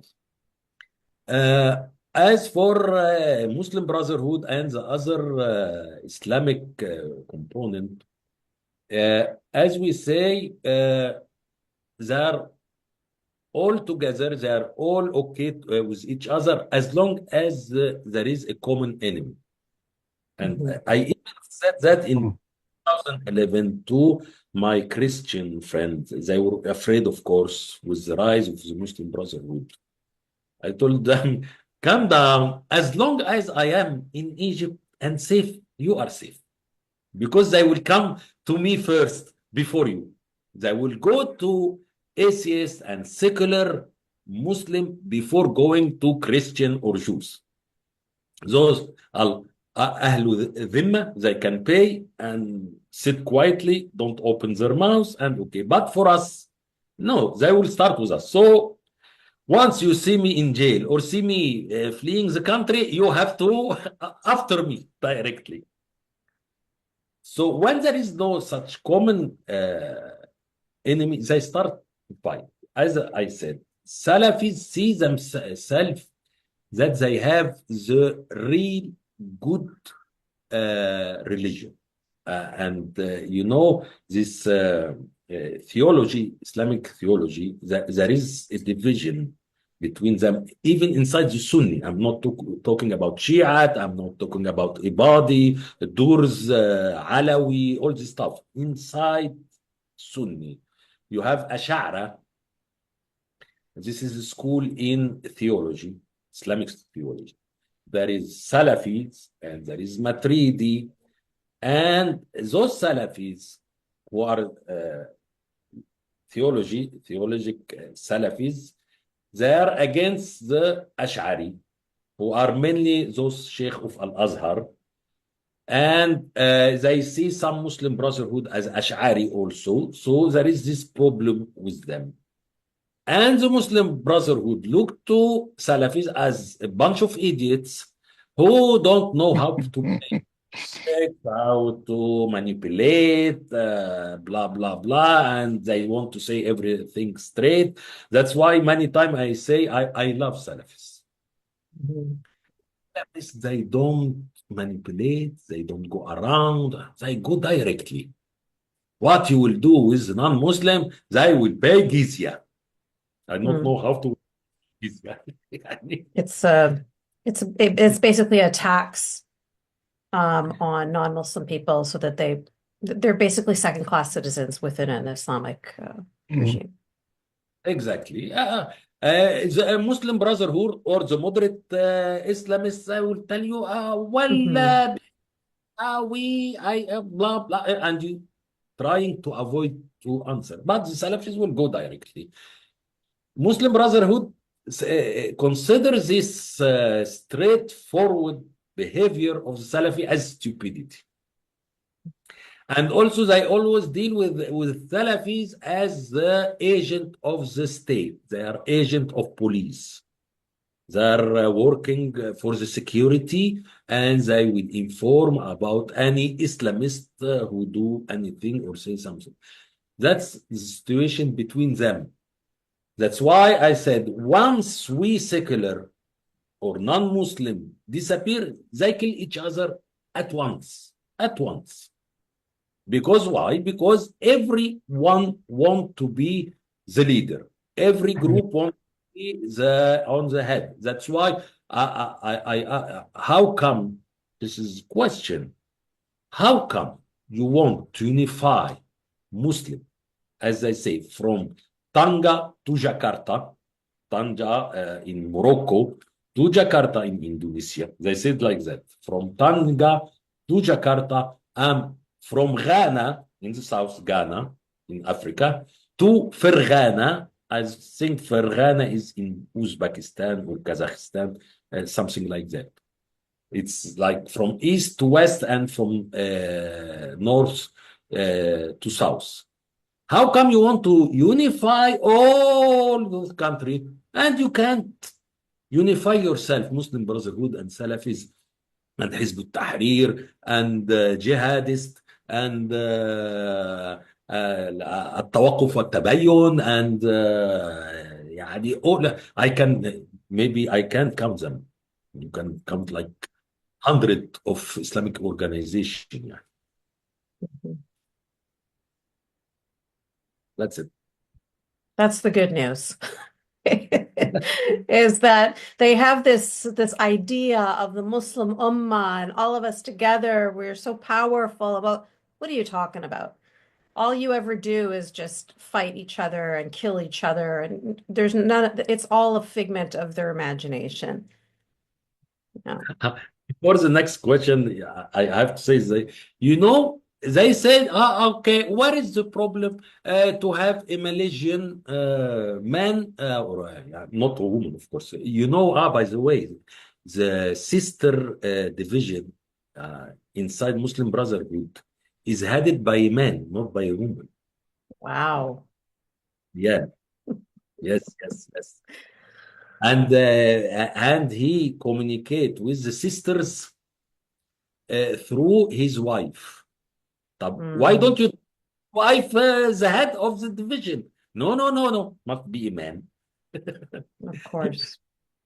So those same people who say that okay, a Malaysian or Indonesian can become the president of Egypt, the same people don't accept that the general guide of the Muslim Brotherhood be another nationality but Egyptian. Yeah. Who are they who are they kidding? They will absolutely never. And that's the thing, is all of them are this nationalistic. All of them are this bigoted towards each other. Whether it's the Arabs in the Gulf states, the Qataris hate the Saudis, whether it's the Lebanese and the Palestinians and the Egyptians all hating each other, like this is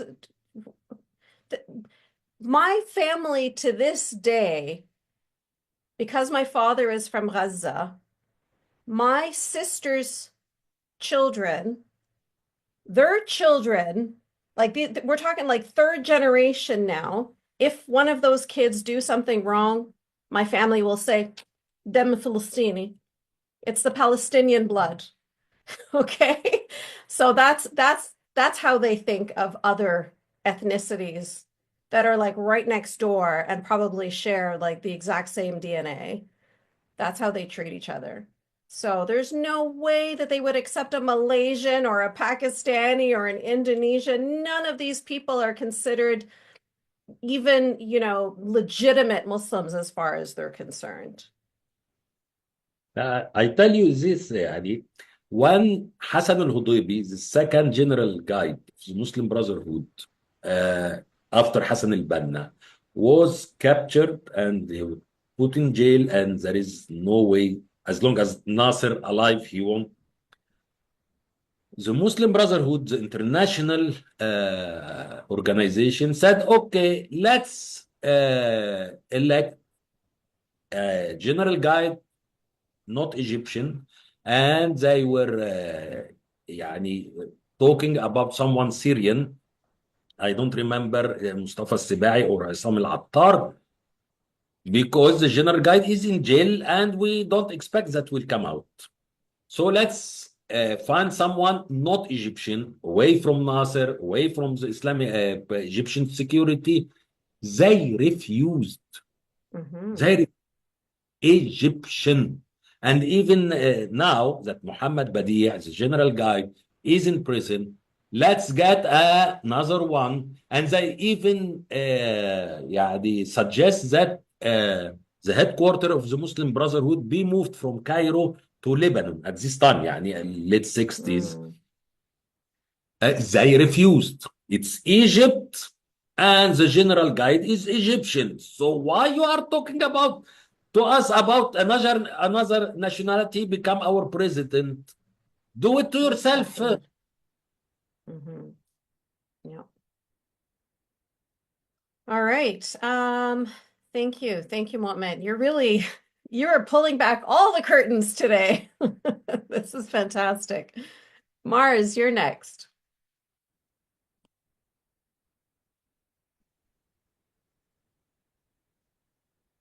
Thank you, Yasmin, as always. The question I have is actually for both of you. I've been spending some time looking over Salman Rushdie's account of the recent attempt the recent attempt on his life. And you both talked about how the Muslim Brotherhood is flying under the radar now, especially when regards with its work with the current left. I wanted to ask you both about two concepts I don't think I fully understand, and those concepts are those of takia and abrogation. Um, I'm concerned that I'm still concerned about the idea that we're like in this conversation about Islam, we're veering off into the far right or the far left narratives, and it's really important to be able to thread the needle on this specific subject. But these two concepts are used to justify one approach or the other. Takia is often used in my experience, to justify bigotry, and abrogation seems to be used by some very, very naive progressive people to overlook the misogyny, homophobia. You know what's on that list that happens on the progressive left. So, but these are concepts I don't think people truly understand. Can you guys give us some more details as to how these work and how they're misinterpreted? Like how are objective people supposed to look at this? Mohamed, do you want to start? Or do you want me to start? You can start till I come back. Okay. All right. So, first of all, Mars, there's a difference between what is like theoretical, what is, on the books, and then what happens in reality, right? So that first concept you talked about, Takia, that has to do with Shias. It was mostly a Shia concept. And the idea there is that when they're in a Sunni majority, that they can pretend to be Sunni as well, because otherwise the Sunnis will kill them, right? So that sometimes is extrapolated to be things like if you are in an unsafe situation where a non-Muslim is going to kill you, for example, you can pretend that you're not Muslim to save your life. So that's what that concept is you can be deceptive if it is to save your life or for some other good reason. So people will again extrapolate even further from that and say, okay, so I can lie about Islam to protect Islam's reputation. So I cannot, like Mu'min was talking about, the difference between a Salafi and an Islamist, is a Salafi will straight up tell you, yeah, if you're born a Muslim and then you choose not to follow Islam anymore, we'll kill you. But an Islamist will play these games, like all of these, all this rhetoric, and and kind of be very political about it and won't be direct, even though they both have the same beliefs. So one is the Salafis are basically not practicing Takia. They're just like being honest. Whereas the Islamists are like, no, it's okay to not be direct, to not tell the truth, and to play these duplicitous games because we're trying to, for the greater good is that we want to spread Islam. And so for that reason, they kind of justify lying. So that's the first concept. But how commonly is it used, or how commonly are people talking about it, or how commonly is it specific? It's not. But we do have this it's just like any other cult, just like any other in-group. You want to protect your cult, you want to protect your ideology, you want to protect your community from any kind of criticism or aggression or whatever. So people will lie, Muslims will lie about Islam to outsiders in order to protect the reputation of Islam. If you ask them, are you practicing Takia right now? No, they're not going to say, yes, I am, because therefore, it is an accepted concept in Islam, or blah, blah, blah. Not necessarily, but it's just what they do. It's just what happens. And your second question, which is about the abrogation of the Quran, and that is like because there are lots of ayahs that contradict each other. And so the thought process here is that if an ayah comes first that says X, and then another ayah comes down from Gabriel that says Y, now X is obsolete and we follow Y. Theoretically. But they don't do that. They don't do that. Whoever wants to follow X follows X. Whoever wants to follow Y follows Y, and then they fight, right? So in Islam, we have in the Quran, it will say to kill people like me and Sarah and Mu'min and everybody else who's chosen to leave Islam.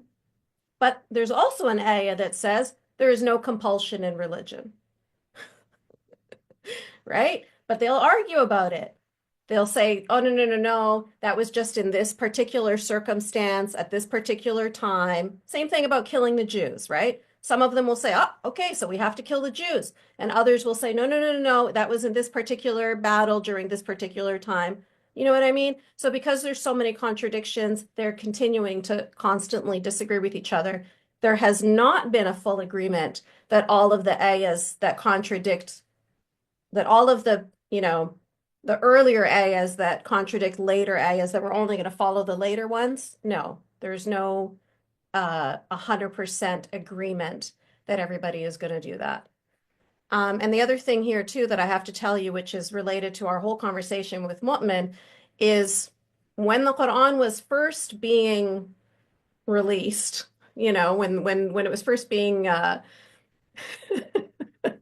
when it was first coming down from Gabriel, it was friendly and positive and nice and, almost hippie-ish because Muhammad didn't have power yet, right?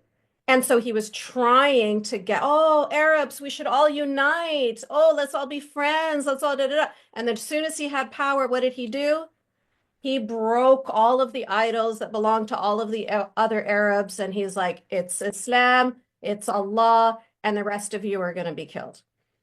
And so that's why you don't necessarily want abrogation to happen, because the later ones are way worse than the earlier ones, if that makes sense. Like as far as violence and raping and pillaging and all that stuff, as Islam got more and more powerful, it got way worse for everybody.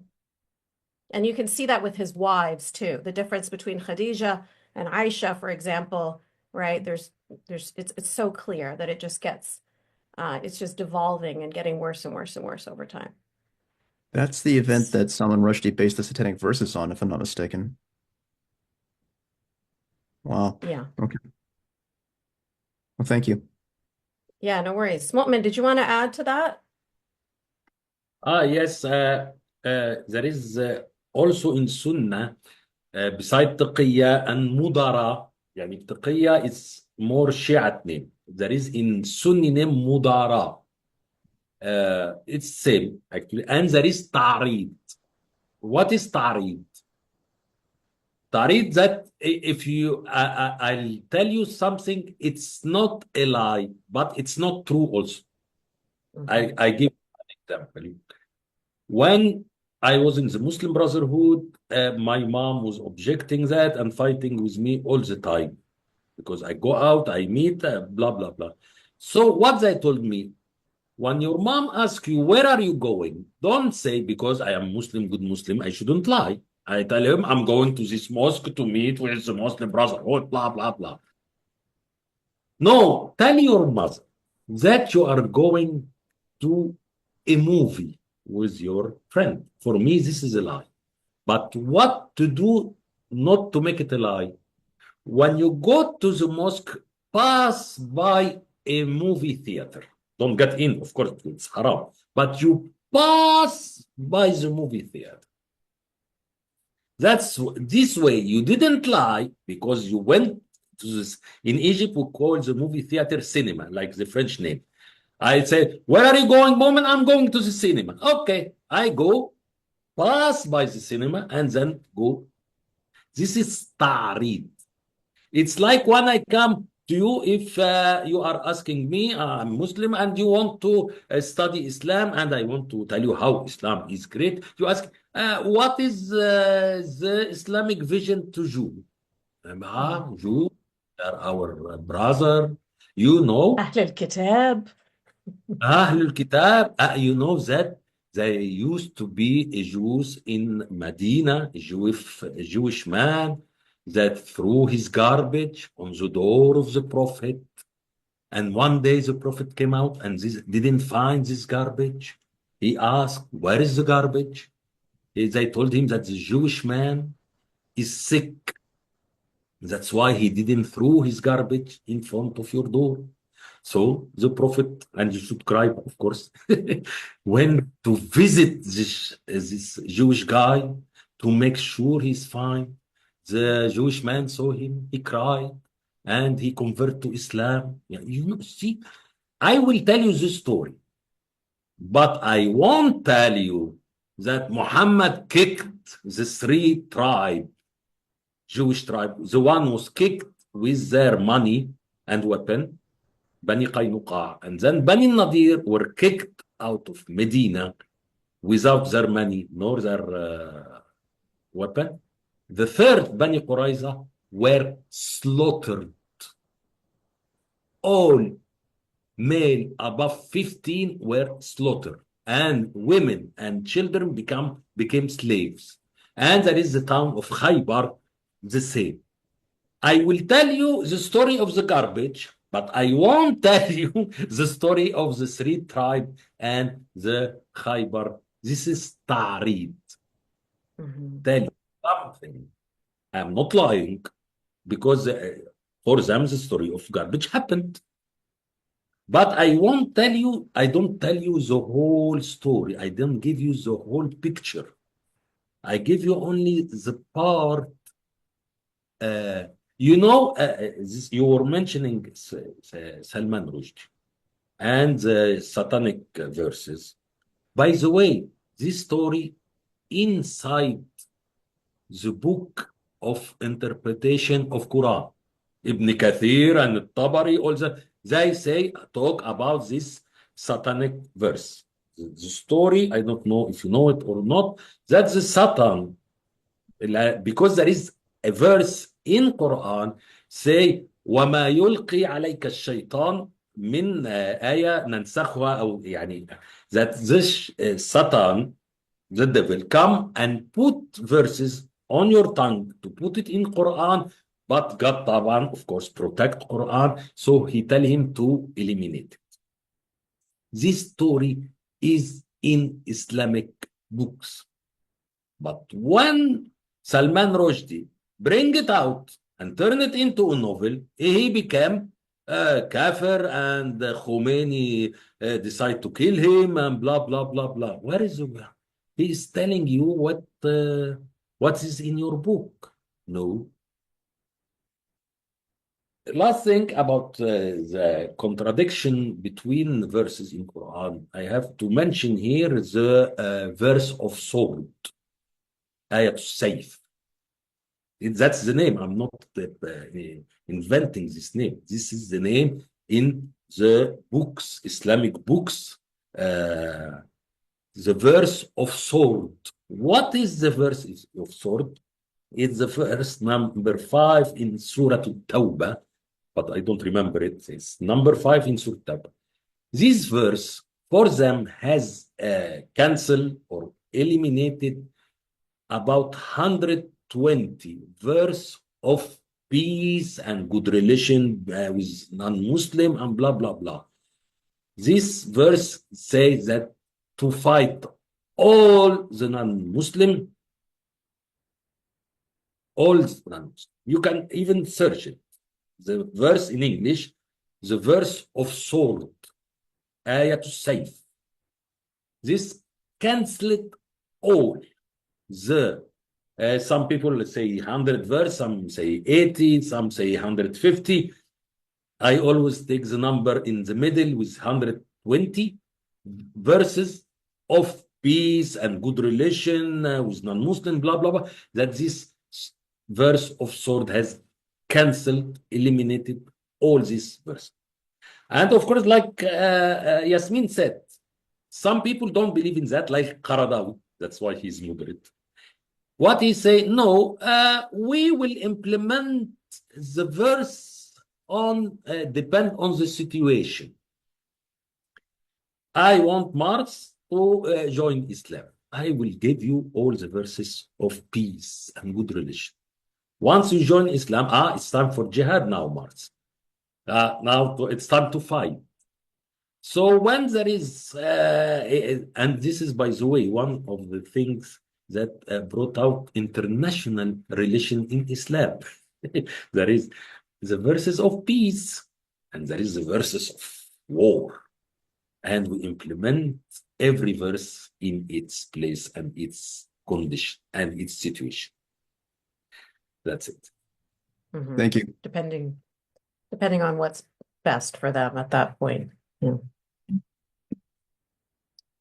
All right. Sarah has a couple of questions for you, Mu'min, from people who have written questions in the chat, but they're unable to come on camera themselves. So Sarah is going to be their voice and their beautiful face for you. Thank you so much for that, Yasmin. Hi again, woman.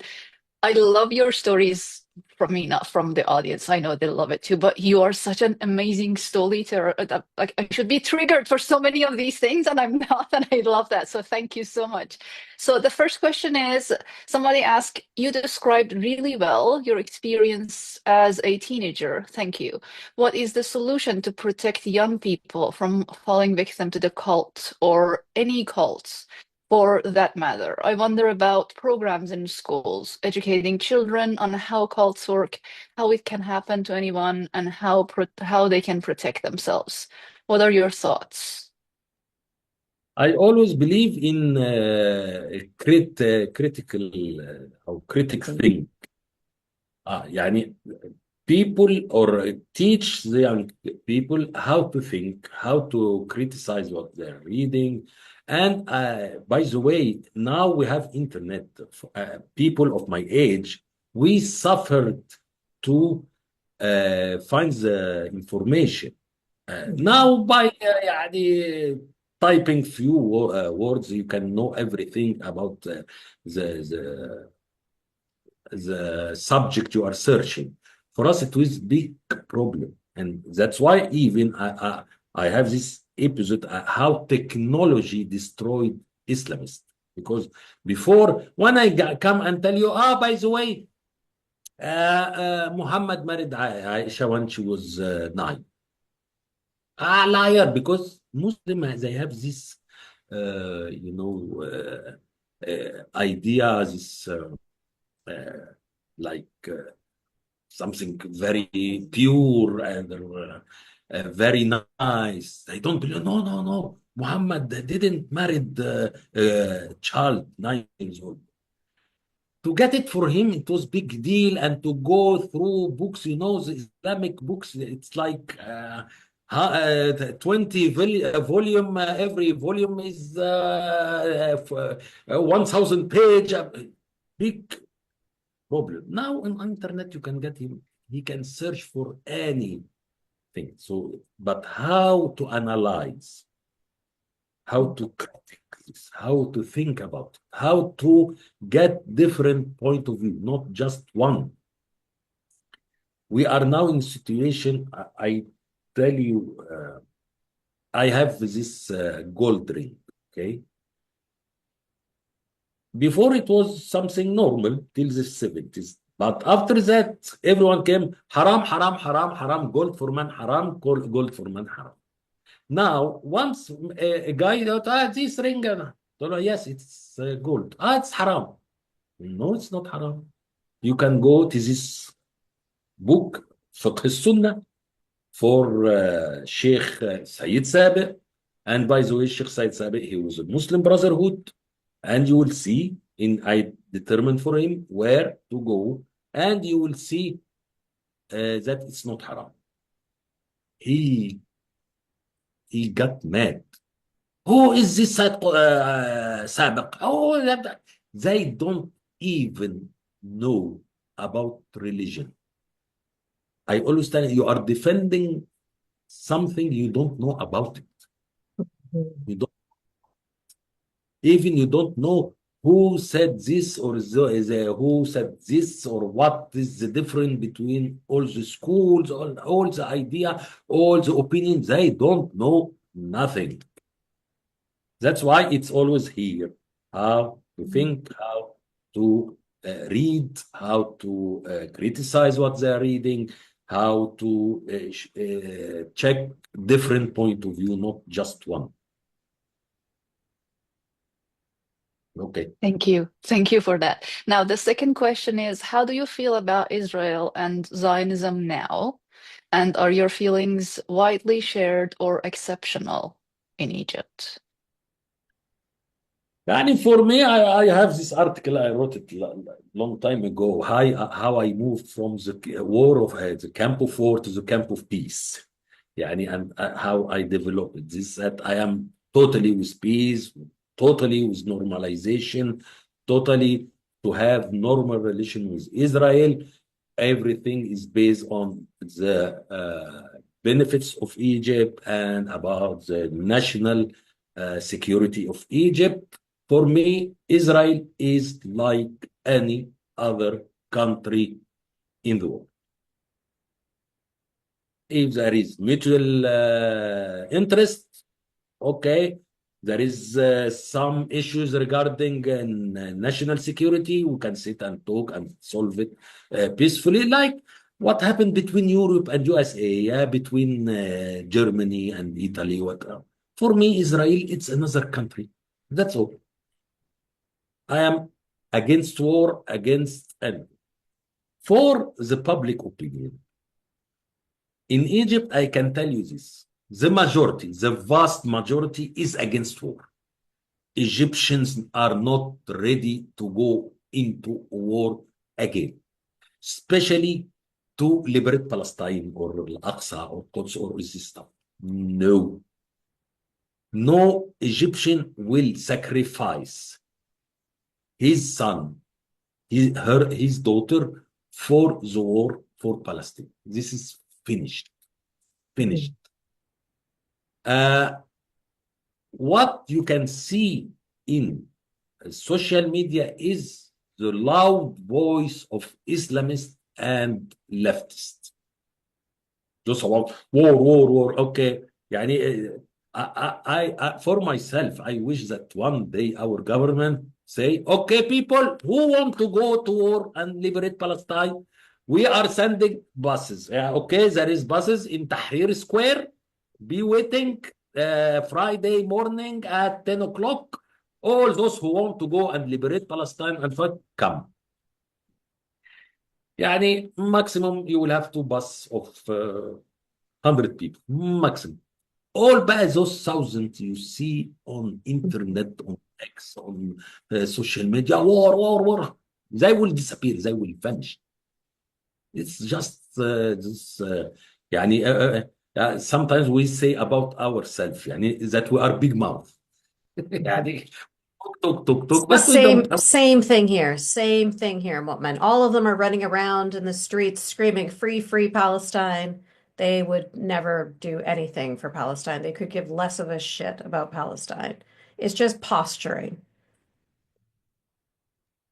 يعني, you know, when there was those tunnels, lots of people, okay, people, why you are giving us a headache? You have the tunnel. Go. How? Exactly. It's like 2 or 3 people who went, actually. 2 or 3 people who went there through the tunnel. And once they come back, they get arrested. No one go. No one is ready to fight. It's just a big mouth. Just they are fighting or performing jihad. We call them mujahideen of the keyboard. The mujahideen Yeah, of keyboard. بس. that's it. Yeah. And by the way, يعني, Egyptians, they have this thing. يعني, he can, because of religion, he can attack Jewish, he can attack them, insult. But just one come كده in the middle. But you know, those Palestinians, what you were talking about, Yasmin, that all these people here, but you know, those Palestinians, they are and they blah, blah, blah, blah. Oh, yes, yes, yes. You will find the whole situation as يعني, the table will be turned around against Palestinian. So it's a matter of يعني, illusion in their head because of propaganda, because of religion, because of all this stuff. But as I said in the beginning, what I am 100% sure of it, that Egyptian people refuse war. This is different. They want to see Jews killed, they want to see Israel demolished, but they don't want to be the ones to do it. And we're talking about these jihadi warriors now, the keyboard jihadis. So they're happy to watch the Gazan people sacrifice their lives for a cause that they want, right? The Gazan people want to live, right? But they want to see Israel demolished and they want to see Jewish people killed. So they want to use the Gazan people. They're happy. They don't care about Gazans. They don't care about Palestinians. They're happy to use them to as fodder, basically, towards a goal that they want. Very similar to the Islamic regime of Iran, right? They're all playing the same game. They just want to use the lives of Gazan people towards what they want, not what's best for the Gazans, but what's best for what their ideological goals. All right. Were there more questions, Sarah? No, that's it. Thank you. Thank you, Yasmin. Thank you, Momin. Thank you. Ari, you're next.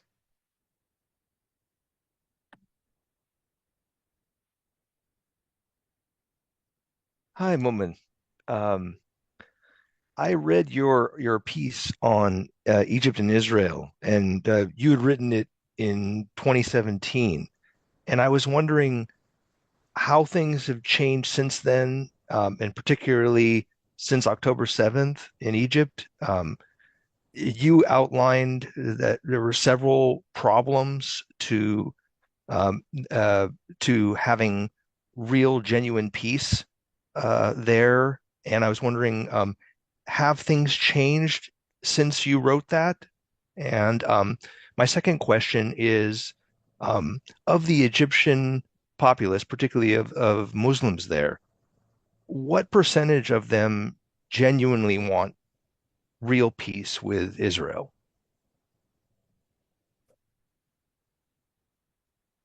Okay, what I can see as change after October 7 is there is lots of voice that came out and speak out against October 7 and against Hamas. And before you can see them. during the war in Lebanon or the strike against Gaza, you will see or listen only to voices that are championing the war, championing the resistance, are pro-Hamas, pro-Hezbollah, all this stuff. But at the other side, you won't hear anything. Mostly, someone like me, I won't make any comment because I don't like to get attacked by thousands of people, or hundreds of people insulting me and you Arab Zionists. But now it's different. Now, because of this number of us who came out and spoke, and now when they call me Arab Zionists, I call them Arab mullahs. Mhm. You think I am working for Israel and they are working for Iran. So don't try to make the patriot one here. Yeah. I call them all the time Arab mullahs. Has changed. And also one of the main things I want to point to is there is, since 2013, there is an increase of Egyptian nationalism. What made Egyptian hate Israel, want to fight with Israel, blah, blah, all this idea of pan-Arabism, of Arab nationalism, of Islam. Because Palestine, this is part of the Arab land. This is part of Islam land. But once people start to go back to the Egyptian identity, Egyptian nationalism. Okay, me as Egyptian, Egypt as my country, as my homeland, where is the problem between Israel and Egypt? Not with the Arab, not with the Muslim, no. With Egypt, where is the problem? They found no problem. Where is the problem? No problem. So why we are fighting with, and not fighting war, but why you are in a problem with Israel? Why you are clashing with it? Why? For Arabs, who care about Arabs? For Muslim, who care about Muslim? That change in the matter of identity bring people to be more accepting to Israel. Because as Egyptian, I has no problem. Of course, there is some problems that happen, but I see it only on X. Some people like I follow like Eddie Cohen. I even canceled my follow him. Or Mair Masri is more logic than him. Mair Eddie Cohen, I feel that he is coming to make problems and that's it. But you can see problems there. For example, Eddie Cohen talk about Moses as Egyptian king and Egyptian prince. Of course, this is historically it's not right, and he doesn't recognize that Egyptian nationalists, even if some of them are still Muslim, but they have their own interpretation for these stories about Jews and Egypt and Moses and all this stuff. They come to him. Who's Moses? You can see fight like this. Who's Moses? There is no such thing as Moses. What are you talking about? Well, Egypt, what Egypt? There is no Moses. I told him when he was talking about the exotic of what is when Jews left Egypt, Jewish with Moses and all this stuff, how they saw. I told him, what are you talking about? Did Jewish enter Egypt to leave it? At this time, there was no Jewish in Egypt. They came late with the Persian. and they were living here in Alexandria, يعني from history book area called Chubby at this time, Greco-Roman era. So this problem that I found it stupid. Why bringing those stuff out now? Where is the idea of talking that the Jewish people has always lived, and then you mention pharaohs. Okay, يعني Egyptian will come to you and tell you there is no such thing as pharaohs. There is no such thing as you weren't in Egypt at this time. What are you talking about? So why bring these things that make problem now? That's what I see. From what I see between Israeli and Egyptian, this historical stuff from the Torah, from the stories of Torah and old story, because history, Egyptian history, there is no such things. For us, Israel appear for the stone of Merimbetah, the first mention of it, and then they came. I don't remember the dates with the first invasion of the Persian to Egypt, and they were here for sure during the Greco-Roman era, and after that, and then even when they Christian kicked them out of Alexandria due to some problem between Christian and Jews. This era when Hypatia was killed. Mm. So it's just stuff, يعني history, and it's not real history. So let go, people. Don't get involved on stuff that is finished, done. خلاص, c'est fini. For peace, as I said, I can't say what I am sure of. People, Egyptian people, are against war, and that's why they are with peace. Let's be more specific. The problem is about normalization. Here, that I can't answer. I don't know. Are they ready for normalization to go visit Israel and make trade with Israel? I don't know. There is companies in Egypt that trade with Israel, and there is people in those companies working it. And as they work on it, and they know they're importing or exporting to Israel, this means that they have no problem. So this question of normalization specifically, not peace, not war. This I am sure. Mm. But normalization, that's what I don't know exactly, really. Because we don't have even real survey to tell you the truth. We don't have this. I don't know. شكرا مولانا. عفوا. I love the way you explain that, Moment. That's so good because in the past, there were these Arab coalitions, Egypt and Syria and Jordan and everybody against Israel, right?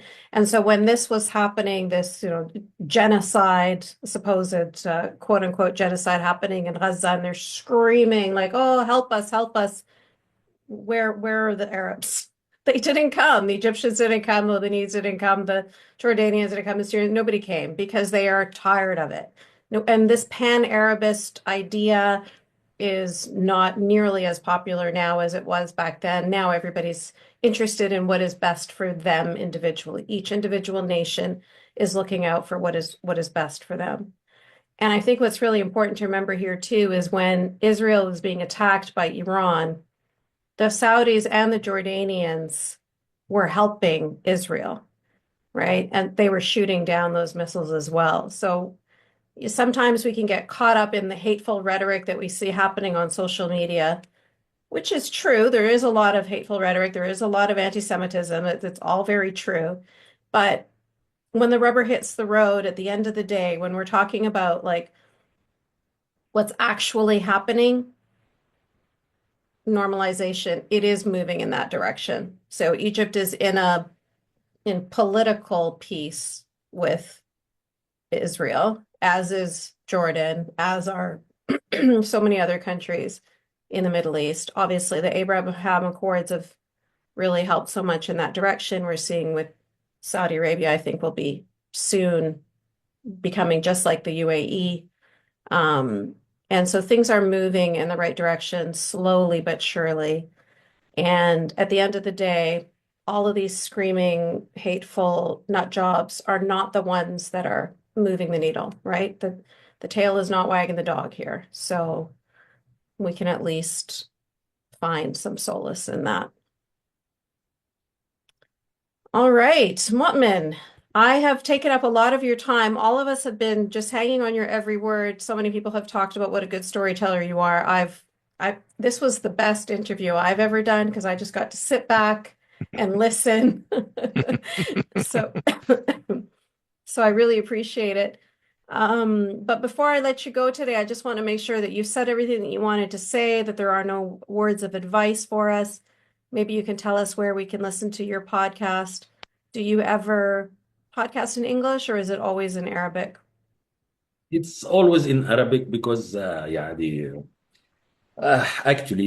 and frankly I care about Arab speakers more. This question I was asked long time, and some people since 2011 asked me They to. need to hear your voice more. Yeah, there's And less. actually, I don't care. I'm sorry, but I care about people here more. Things can change in the West if things change here. That's why I care about this. There is just one thing I want to mention before we go, because I heard this a lot. And even there was some question you said, you sent to me about Gaza and Syria. This I like that Yeah. you link it, because there is big mistake it happened. It's a big myth created by the Islamists, and it was spread, and even one of your guests said it, mentioning the regimes in the Middle East and North Africa as secular regime. No, Right. Yeah. there is no such thing as secular regime in our area. No, all of them are using religion. All the family laws in this region is coming from Sharia. Yeah, but they pretend to be secular. They have the veneer of secularism. Just like even Saddam Hussein was, even though he put Allahu Akbar on their flag, but he said, I am secular. Yeah. Even his war with Iran, what he called it? He called it Qadisiyyat Saddam. Mhm. This is the war where the Muslim defeated Persian and take over the Persian Empire at this time. So this Qadisiyya, this war, what he is using Islamic symbols for what he is doing. Qadisiyyat Saddam.